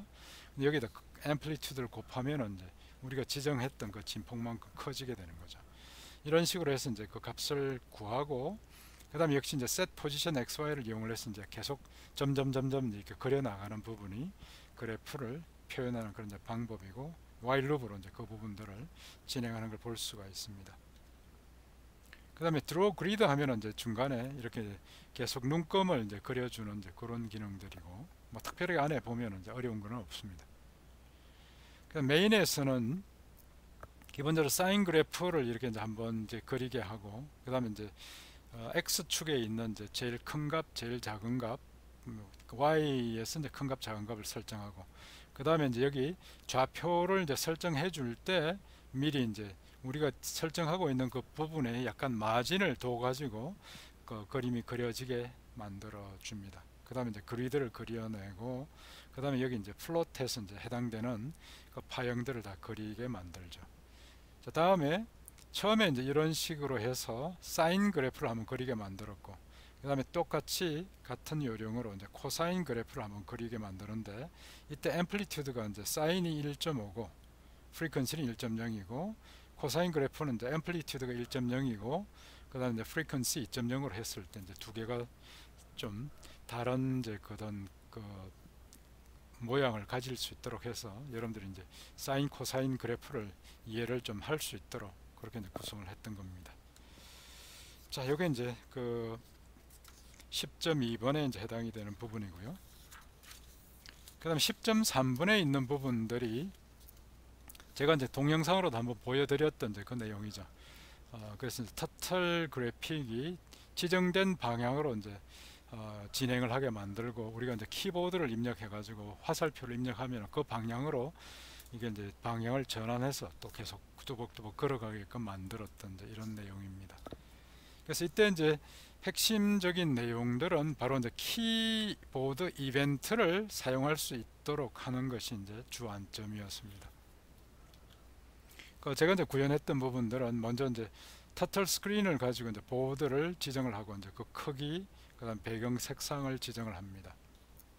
그다음에 이제 여기에 있는 이제 그 기본적으로 맥스 민 맥스 x 맥스 민 x, 그다음에 맥스 y 민 y를 이제 각각 설정해 가지고 우리가 이제 움직일 수 있는 그 이제 테두리를 좀 정의를 해 두고, 그다음에 터틀 하나를 이제 생성을 하고, 이제 쉐입을 터틀로 해서 정말 거북이 모양으로 이제 사용하게 만들고, 그 다음에 이제 쉐입 사이즈는 3으로 이렇게 이제 지정을 했습니다. 그 다음에 이제 포지션은 처음에 0부터 이제 시작하게 만들었고, 그 다음에 이제 move up 해서 이제 이동을 이제 지금 위쪽 방향으로 이제 이동을 해 나가게 만들고, 그 다음에 이제 그 헤딩은 90도로 해서 이제 90도니까 이제 위쪽 방향으로 이동해 가는 거죠. 그래서 이제 이때 출력하기는 이제 위쪽으로 이동하고 있다라는 거고, 그때 이제 그 스텝 Y가 지금 값이 얼마인지를 출력을 하게 만들어 줬습니다. 그다음 같은 요령으로 스텝 다운은 이제 위에서 밑으로 내려오는 이제 부분들이고, 이게 이제 내려가는 화살표를 이제 우리가 입력을 하면은 움직임 자체가 이제 밑으로 내려가게 만들죠. 그래서 이건 이제 스텝 X는 0으로 만들고 스텝 Y가 마이너스 스텝 사이즈가 되니까 이제 마이너스로 계속 밑으로 이제 줄어드는 방향으로 이동하니까 밑으로 이제 내려가게 되는 거죠. 그럼 이때 이제 셋 헤딩은 270도, 그러니까 90도 반대 방향으로 밑으로 내려가는 270이 되게 만들었던 겁니다. 그 다음에 라이트는 오른쪽으로 가는 것이고, 그래서 이때는 이제 X 스텝만 스텝 사이즈를 쓰고 Y는 그 수직으로는 움직이지 않고 수평으로만 움직이게 만들고 헤딩이 0이죠. 그러니까 오른쪽으로 가는 이제 0도로 가게 만들고, 레프트는 이제 헤딩이 180도고 스텝 X가 이제 마이너스 스텝 사이즈, 마이너스로 해서 이제 X 좌표가 줄어드는 쪽으로 옮겨가게 만듭니다. 그 다음에 퀵 디스 같은 경우에는 이제 우리가 Q를 입력하게 되면 이제 종료를 하게 되어 있는데, board.by를 하면 이제 그래픽 나타나는 부분들이 다 지워지고 그 다음에 종료를 하게 되죠. 자, 핵심이 바로 이제 다음에 있는 이 부분입니다. 그래서 이제 먼저 그 볼의 어떤 이제 그 터틀의 스피드는 우리가 이제 원하는 대로 이제 설정을 할 수가 있겠죠. 그래서 이제 값을 0으로 하게 되면 제일 빨라지게 되고, 아니면 이제 뭐 다른 값으로 해서 천천히 움직이게 만들 수도 있습니다.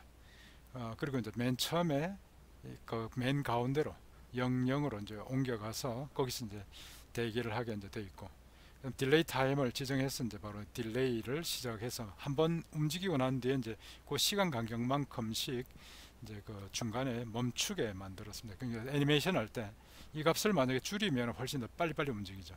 근데 우리가 원하는 건 이제 천천히 움직이면서 정확하게 제어가 되는가를 보는 것이 이제 주안점이기 때문에 100ms 단위로 이제 움직이게 만들었죠. 자, 중요한 것이 바로 이 부분입니다. 그 보드에 on 키를 해서 앞에 있는 move up, down, right, left, quick this 이 부분들은 전부 이제 함수고, 우리가 정의한 함수고, 그 다음에 있는 부분들이 여기 up, down, right, left, 그 다음에 Q라고 되어 있는 부분들은 바로 이게 이제 키보드에서 입력받는 위로 올라가는 화살표, 그 다음에 내려오는 화살표, 오른쪽 화살표, 왼쪽 화살표, 화살표 키에 해당이 되는 부분들을 이런 식으로 받아서 처리를 한다는 것입니다. 그 다음에 Q를 입력받으면 정지를 하게 되고, 그래서 이런 식으로 해서 이제 board.onKey로 설정을 해주면 해당되는 키가 입력이 됐을 때 바로 이 이벤트가 발생이 돼 가지고 해당되는 함수가 실행이 되게 되는 것입니다.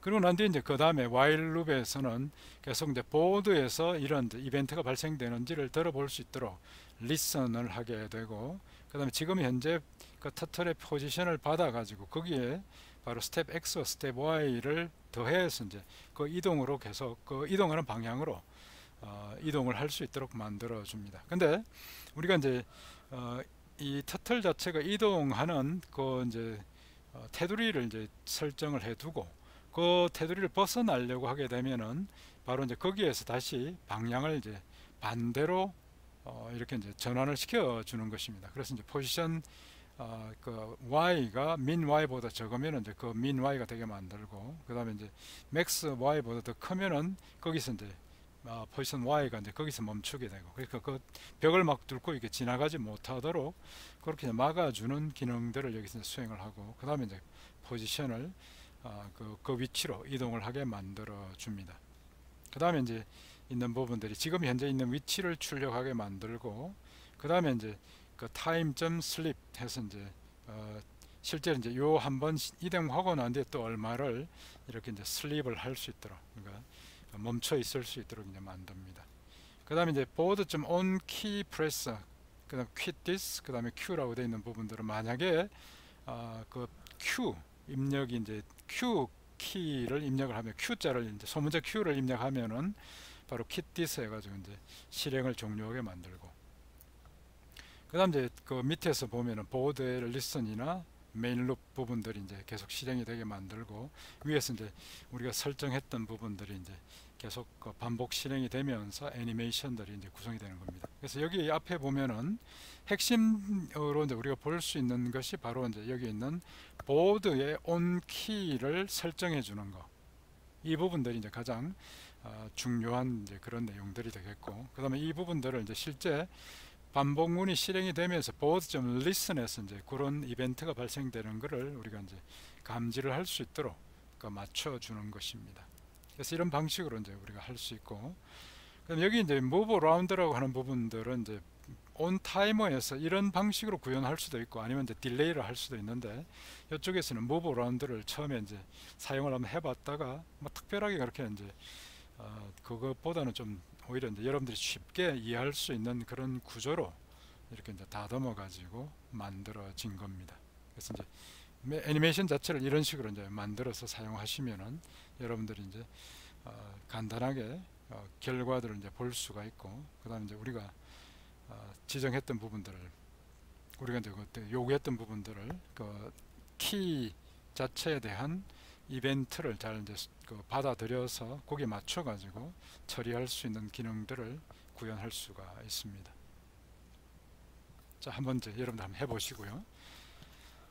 그 다음 10.4번은 이제 바로 그 키 이벤트가 아니라 이제 마우스 이벤트입니다. 그래서 이제 우리가 마우스에 보면 이제 왼쪽 버튼, 오른쪽 버튼이 이제 있는데, 이런 부분들을 가지고 이제 처리할 수 있겠고, 그래서 이제 왼쪽 버튼이 눌려지면은 푸른색이 이제 그어지고 푸른색으로 이제 출력하게 되고, 오른쪽 버튼이 왼쪽 누르면 이제 붉은색이고 오른쪽이 눌려지면은 푸른색이 그 출력이 되게 만들어내는 거죠. 그러니까 왼쪽 버튼과 오른쪽 버튼이 이제 서로 다르게 처리가 될 수가 있으니까 이 부분들을 이제 잘 구분해서 처리를 해보라는 이야기입니다.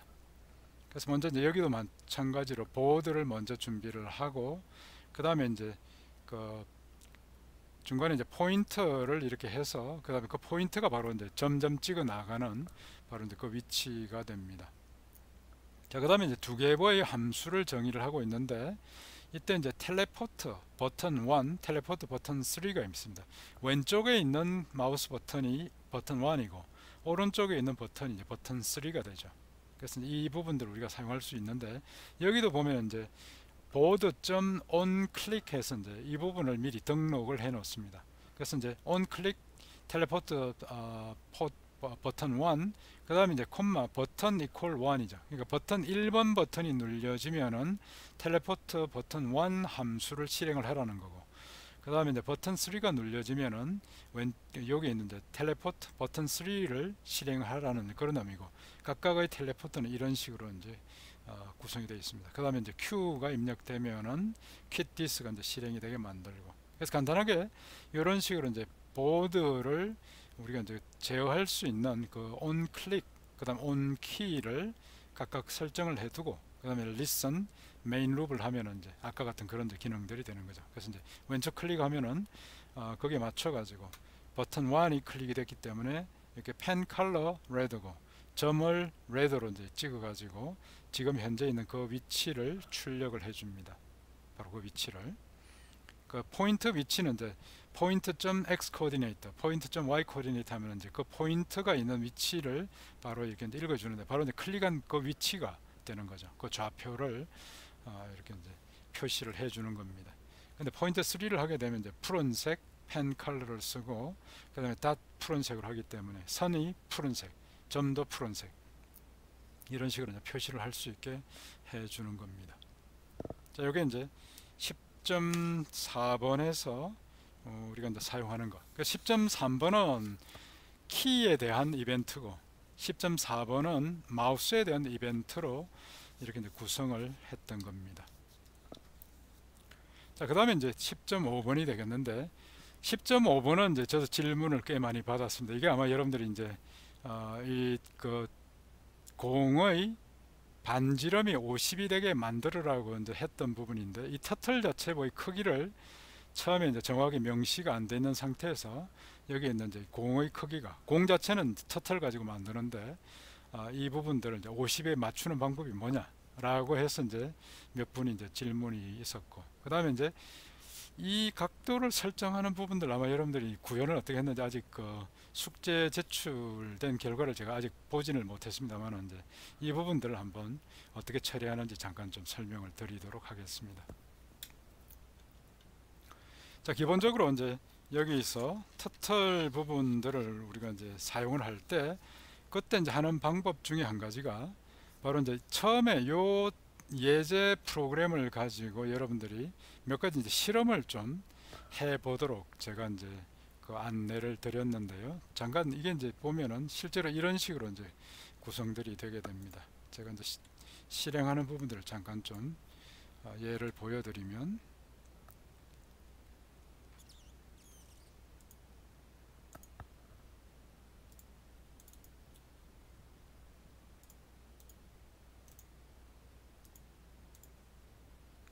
조금 전에 이제 그 제가 보여드렸던 그 내용인데, 자, 처음에 이제 여기 보면 stretch width, stretch length를 입력을 하라고 되어 있습니다. 아까 이거 참 코드를 먼저 설명을 좀 드릴까요? 자, 여기에 대한 이제 테스트 프로그램을 간단하게 만들었는데요. 처음에 이제 그 터틀 임포트하고 난 뒤에 그 다음에 이제 타이틀 설정하고 셋업 설정하고 그 다음에 이제 터틀을 이용해서 볼 하나를 이렇게 이제 객체를 만들고 그 다음에 그 자체를 쉐입을 이제 서클로 만들었고 그 다음에 이제 가운데 채우는 거는 이제 레드로, 바깥쪽에 테두리는 그린으로 설정했죠. 자, 그런데 지금 이 바로 볼의 크기가 정말 우리가 이제 그 50만큼의 크기가 되는가라는 거죠. 왜냐하면 이제 여기에 있는 터틀 자체를 직접 우리가 객체로 만들었었기 때문에 그 터틀의 객체 크기가 얼마일지를 우리가 잘 모르는 거죠. 그래서 이제 그 부분 때문에 실제 우리가 이제 뒤에 보면 쉐입 사이즈를 다시 재조정할 때 그때 stretch width, stretch length를 가지고 크기를 이제 기본 크기를 확장을 이제 시키게 됩니다. 근데 그 부분들은 우리가 이제 도대체 얼마를 확장을 시켜야 될지를 잘 모르겠으니까 간단하게 실험을 하게 해야 하는 거죠. 그래서 while true 해서 이 input stretch width, stretch length를 입력을 받고 그 값을 인티저로 변환해서 각각 s width, x length로 이제 값으로 설정하게 만들고, 만약에 이제 그 s width가 0이면 이제 브레이크에 빠져나가게 되어 있습니다. 정상적인 값이 이제 들어왔으면 그 값을 여기 stretch width와 stretch length에 설정하고 아웃라인은 이제 1로 설정해서 이제 그 크기가 어떻게 변하는지 우리가 이제 보자라는 거죠. 그리고 이제 resize 모드는 use로 하면은 우리가 설정되어 있는 요 크기에 따라 stretch 값에 따라서 이제 크기가 변경이 되게 됩니다.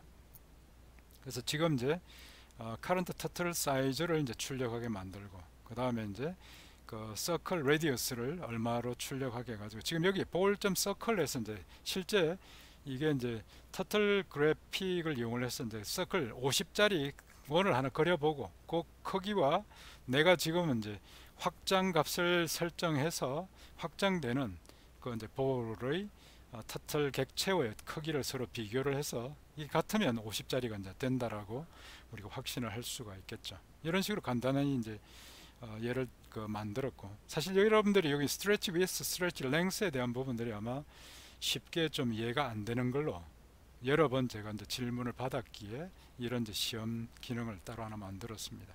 그래서 그 부분들을 한번 잠깐 같이 실행을 한번 시켜보죠. 여기서 만약에 스트레치 위스, 랭스로 하면은 이걸 이제 1로 입력해주면 확장이 아무것도 안 되는 그런 상태가 될 것입니다. 옵스. 콤마를 하게 됐나요? 잠깐만요.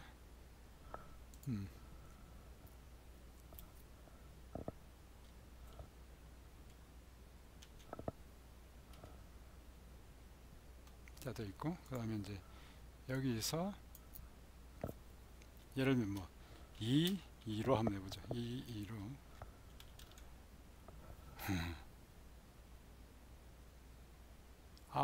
뭔가 에러가 나 있구나. 이게 예제 만들면서 제가 잠깐 좀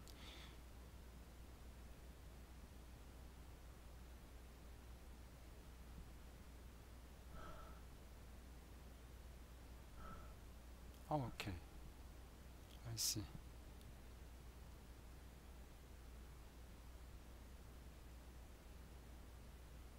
예.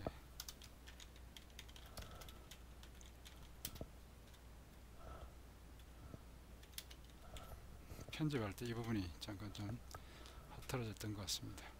다음 다시. 자, 이렇게 되는 거죠. 맨 처음에 이제 우리가 한번 해보는 것이 이 터틀 자체가 지금 크기가 서클로 돼 있고 1로 있으니까 이제 확장 전전하지 않은 거죠. 그런데 이제 그걸 가지고 다시 서클을 레디어스 50으로 해가지고 여기서 볼 점 서클 50으로 해서 거리라고 했으니까 실제 50짜리는 이거만큼 큰데 우리가 사용하는 서클은 이거밖에 안 되는 거죠. 그거 이제 그 터틀러의 어떤 기본 객체 크기는 이거밖에 안 되는 거죠. 자, 그래서 이 부분을 확장을 한번 해봅니다. 2로 1, 2로 한번 해볼게요. 1, 2로 이제 하면은 모양이 어떻겠습니까?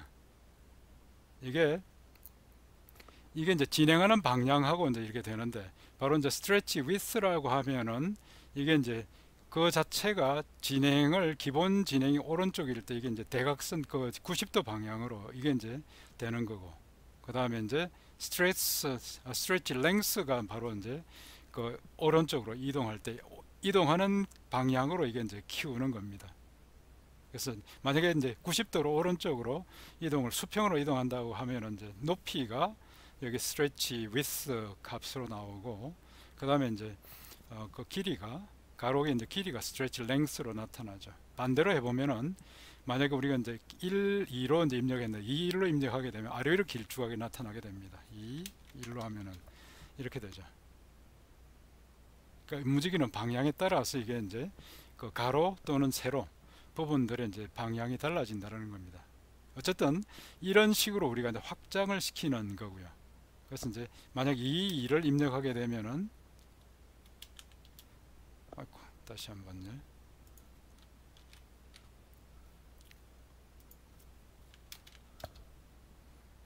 두 배만큼 커진 거죠. 자, 그런데 이제 이게 그러면 두 배만큼 컸는데 아직까지 50에 해당이 되지 않으니까 아무래도 더 키워야 되겠죠. 세 배로 하면 어떻게 되나요? 이제 세 배만큼 컸는데 아직도 작고, 네 배로 하면은 그 좀 작죠. 다섯 배 하면은 아래 위로 이제 크기가 거의 같아졌습니다. 다시 말해서 이제 지금 보면은 터틀 자체가 이제 지금 이제 그려졌을 때 기본 크기가 보면은 우리가 이제 레디우스의 관점에서 이제 반지름을 맨 처음에 이제 한 배만큼씩만 이렇게 이제 확장을 시켰을 때 보다 이제 다섯 배만큼 확장시키니까 반지름 50에 해당이 되는 이제 그 크기로 매핑이 된 거죠.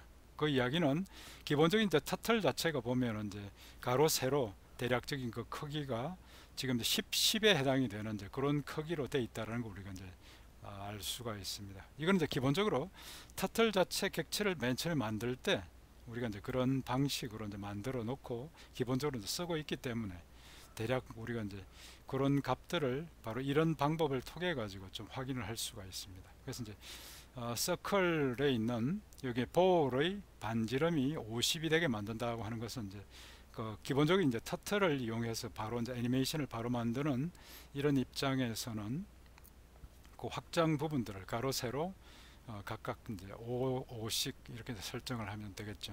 그래서 이런 방법을 우리가 간단하게 이제 사용을 할 수가 있습니다. 자, 요건 이제 거고요. 그다음 이제 실제 이제 나머지 부분들을 가지고 이제 구성들을 여러분들이 할 수가 있고, 그래서 이제 그 다음에 드로우 라인, 드로우 보드 이런 부분들은 이제 제가 그 강의 자료에 설명했던 그런 내용들을 좀 가지고 이제 참조를 해서 구성을 하시기 바랍니다. 그리고 실제 여기서 이제 구성되어 있는 것들을 요 참조 여기 이제 샘플 코드를 이제 참조해서 여러분들이 한번 구현들을 이제 해보시고, 근데 한 가지 여기서 좀 그 조언을 드리고 싶은 것이 각각의 이제 그 볼들이 이렇게 이동해 갈 때 중간에 어느 위치에서 우리가 이제 방향을 바꾸는 위치들이 있죠. 그런데 그 위치에서 출력을 해서 정확한 위치에서 이렇게 이제 방향이 전환이 되는지 부분들을 확인하게 그렇게 이제 만드시기 바랍니다. 그러면 이제 우리가 이제 그 볼들의 어떤 크기나 그 다음에 테두리 이런 부분들을 이제 감안해서 정확한 위치에서 반환이 되는지, 애니메이션을 너무 빨리 하게 되면 이게 이제 테두리에 제대로 반사가 되는지 테두리에서 반사가 되는지를 확인하는 것조차도 쉽지 않게 됩니다. 그래서 그런 부분들을 참조해 가지고 보시고, 제가 이제 이 예제를 위해서 따로 좀 만들어 본 것이 이 부분입니다. 다시 한번 실행되는 걸 보면은 테두리보다 조금 크게 윈도우를 잡아 가지고 지금 이제 실행을 시키도록 했고요.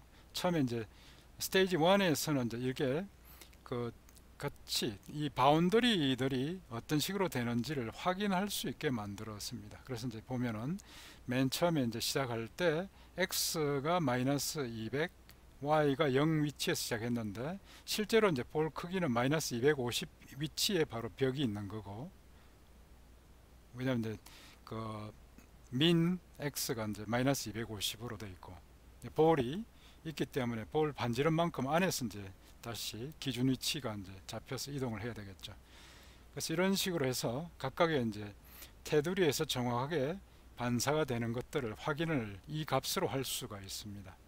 자, 다음에 45도로 해가지고 이렇게 이제 45도가 아니네요. 요 오른쪽으로 가는 부분들이 이제 우리가 원하는 그 각도로 해서 계산이 되게 만들었던 부분인데, 이 부분들이 이제 22.5도로 오른쪽으로 이제 이동을, 아래쪽으로 이동을 해서 반사가 일어나고 그 다음에 다시 이제 나머지 계속 회전을 하게 해주는 이런 이제 부분들입니다. 바로 이게 이런 식으로 이제 이동하려고 하면은 위에서 우리가 이제 그 정의를 해줬던 X 스텝이나 Y 스텝 같은 거, 우리가 한번 이동할 때 그때 X축으로 얼마만큼 이동하고 Y축으로 얼마만큼 이동하는 부분들이 바로 이제 22.5도에 해당이 되는 그런 이제 값을 환산해서 이동하게 만들어야 되죠. 그래서 우리가 이제 어떤 이 볼의 처음에 시작할 때 몇 도로 이동을 시켜라고 하면 이제 바로 그런 면들을 함께 고려해서 설정을 해줘야 됩니다. 그래서 이런 부분들이 이제 여러분들이 조금 더 고려를 해야 될 그런 이제 사항들이고, 그 다음 이제 볼을 너무 빨리 움직이지 말고 이렇게 천천히 움직이면서 어느 위치에서 지금 이제 반사가 일어났는지 이런 것들을 보게 되면은 실제 우리가 이제 그 정확한 위치나 이런 부분들을 확인들을 다 할 수가 있습니다. 물론 이제 이게 이제 계산을 하다 보면은 약간 1픽셀 정도 차이가 나는 경우들이 있는데 그건 이제 반올림 처리하는 것 때문에 나타나기 때문에 전체적으로 이제 우리가 애니메이션 자체를 눈으로 보는 데는 거의 뭐 문제가 없이 정확하게 이제 벽에 맞춰 가지고 반사가 일어나는 것을 우리가 확인을 할 수가 있죠. 그래서 이런 부분들은 이제 실제 여러분들이 이제 애니메이션 자체를 조금 재미있게 만들고 정확하게 만들려고 하게 되면 이제 이러이러한 점들을 고려를 해야 된다라는 것을 제가 이제 한번 알려드리려고 문제를 그렇게 만들었던 겁니다. 실제 이제 조금 더 복잡도를 높이면은 뭐 공을 두 개를 집어넣어 가지고 공이 충돌하는 그 모습들도 이게 만들 수 있는데, 그랬던 여러분들이 너무 어려워하실 것 같아가지고 이번에는 그냥 공 하나가 벽에 반사되는 것으로 해서 이제 그 마무리를 했습니다. 자, 오늘 뭐 여기까지 해서 이제 설명을 좀 드렸고, 잠깐 아까 그 있는 부분들 중에서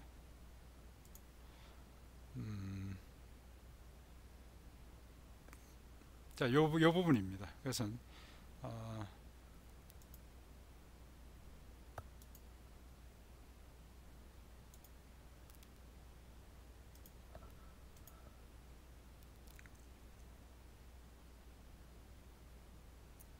자, 실제 우리가 이제 그 X와 Y축으로 각각 이동하는데 이런 부분들을 설정해 줄 때 바로 이런 식으로 X 탭이 옮겨갈 때 그때 이제 그 Y축에 해당이 되는 부분들이 22.5도만큼을 옮겨가려고 하게 되면 탄젠트를 이용해서 이제 X가 얼마만큼 이동할 때 Y는 거기에다가 탄젠트 22.5도만큼을 환산해서 계산하게 되면 이제 정확하게 삼각함수 형태로 이제 그 해당되는 지정된 각도에 맞춰 가지고 그 다음에 계산이 되게 됩니다. 그래서 이런 부분들 실제 이제 정확하게 여러분들이 뭔가를 그 애니메이션을 만들려고 하면 이제 고려해야 되는 사항으로 바로 이런 것들이 이제 포함이 되어야 된다는 거 말씀드리고, 이 예제 프로그램들은 제가 이제 강의 보충 설명 자료에 포함을 시켜 놨으니까 그 부분들 보고 한번 해보시기 바랍니다. 그러면 이제 전체적으로 구성되는 거 잘 아실 거고, 다시 한번 각각의 어떤 바운싱이 일어나는 부분에 대해서 그 값을 출력하면서 이렇게 보면은 내가 원했던 대로 정확하게 해당되는 위치에서 반사가 일어나는지 볼 수가 있고, 벽을 뚫고 들어간다든지 밑으로 내려간다든지 바닥을 뚫고 아니면 천장을 뚫고 넘어가는 이런 것들은 정확하게 여러분들이 이제 그 방지를 하고 그 다음에 이제 그 정확한 애니메이션들을 구현할 수가 있을 것입니다. 자, 오케이. 오늘 뭐 제가 준비한 거는 여기까지입니다. 그래서 어, 아무튼 이제 터틀 가지고 너무 고생을 하시지 마시고 뭐 재미로 그냥 한번 해보시는 정도로 하시고 그다음에 이제 파이썬에서는 그 이외에도 굉장히 좋은 이제 기능들이 많으니까 많은 기능들을 잘 활용할 수 있는 쪽으로 이제 공부를 계속 하시기 바랍니다. 자, 특별하게 뭐 다른 그 질문 올라온 건 지금 없어서 따로 이제 질문은 이제 나중에 이제 그 질의응답으로 올라오면 그때 또 말씀을 드리기로 하고, 자, 오늘 그 여러분들한테 이제 설명드리는 부분들 보충 설명은 여기까지 해서 이제 마무리를 짓기로 하겠습니다. 거의 뭐 1시간 반이 넘었네요. 자, 열심히 하시고 다음 주까지 이제 계속해서 좋은 하여튼 실력들을 쌓아 나갈 수 있도록 계속 하시기 바랍니다. 다음 주에는 제가 이제 그 다음 번에 있는 호목 중에서 이제 좀 보충 설명 골라서 이제 여러분들한테 드리도록 그렇게 하겠습니다. 자, 이번 주에 여러분들 수고 많았습니다. 다음 주에 다시 뵙겠습니다.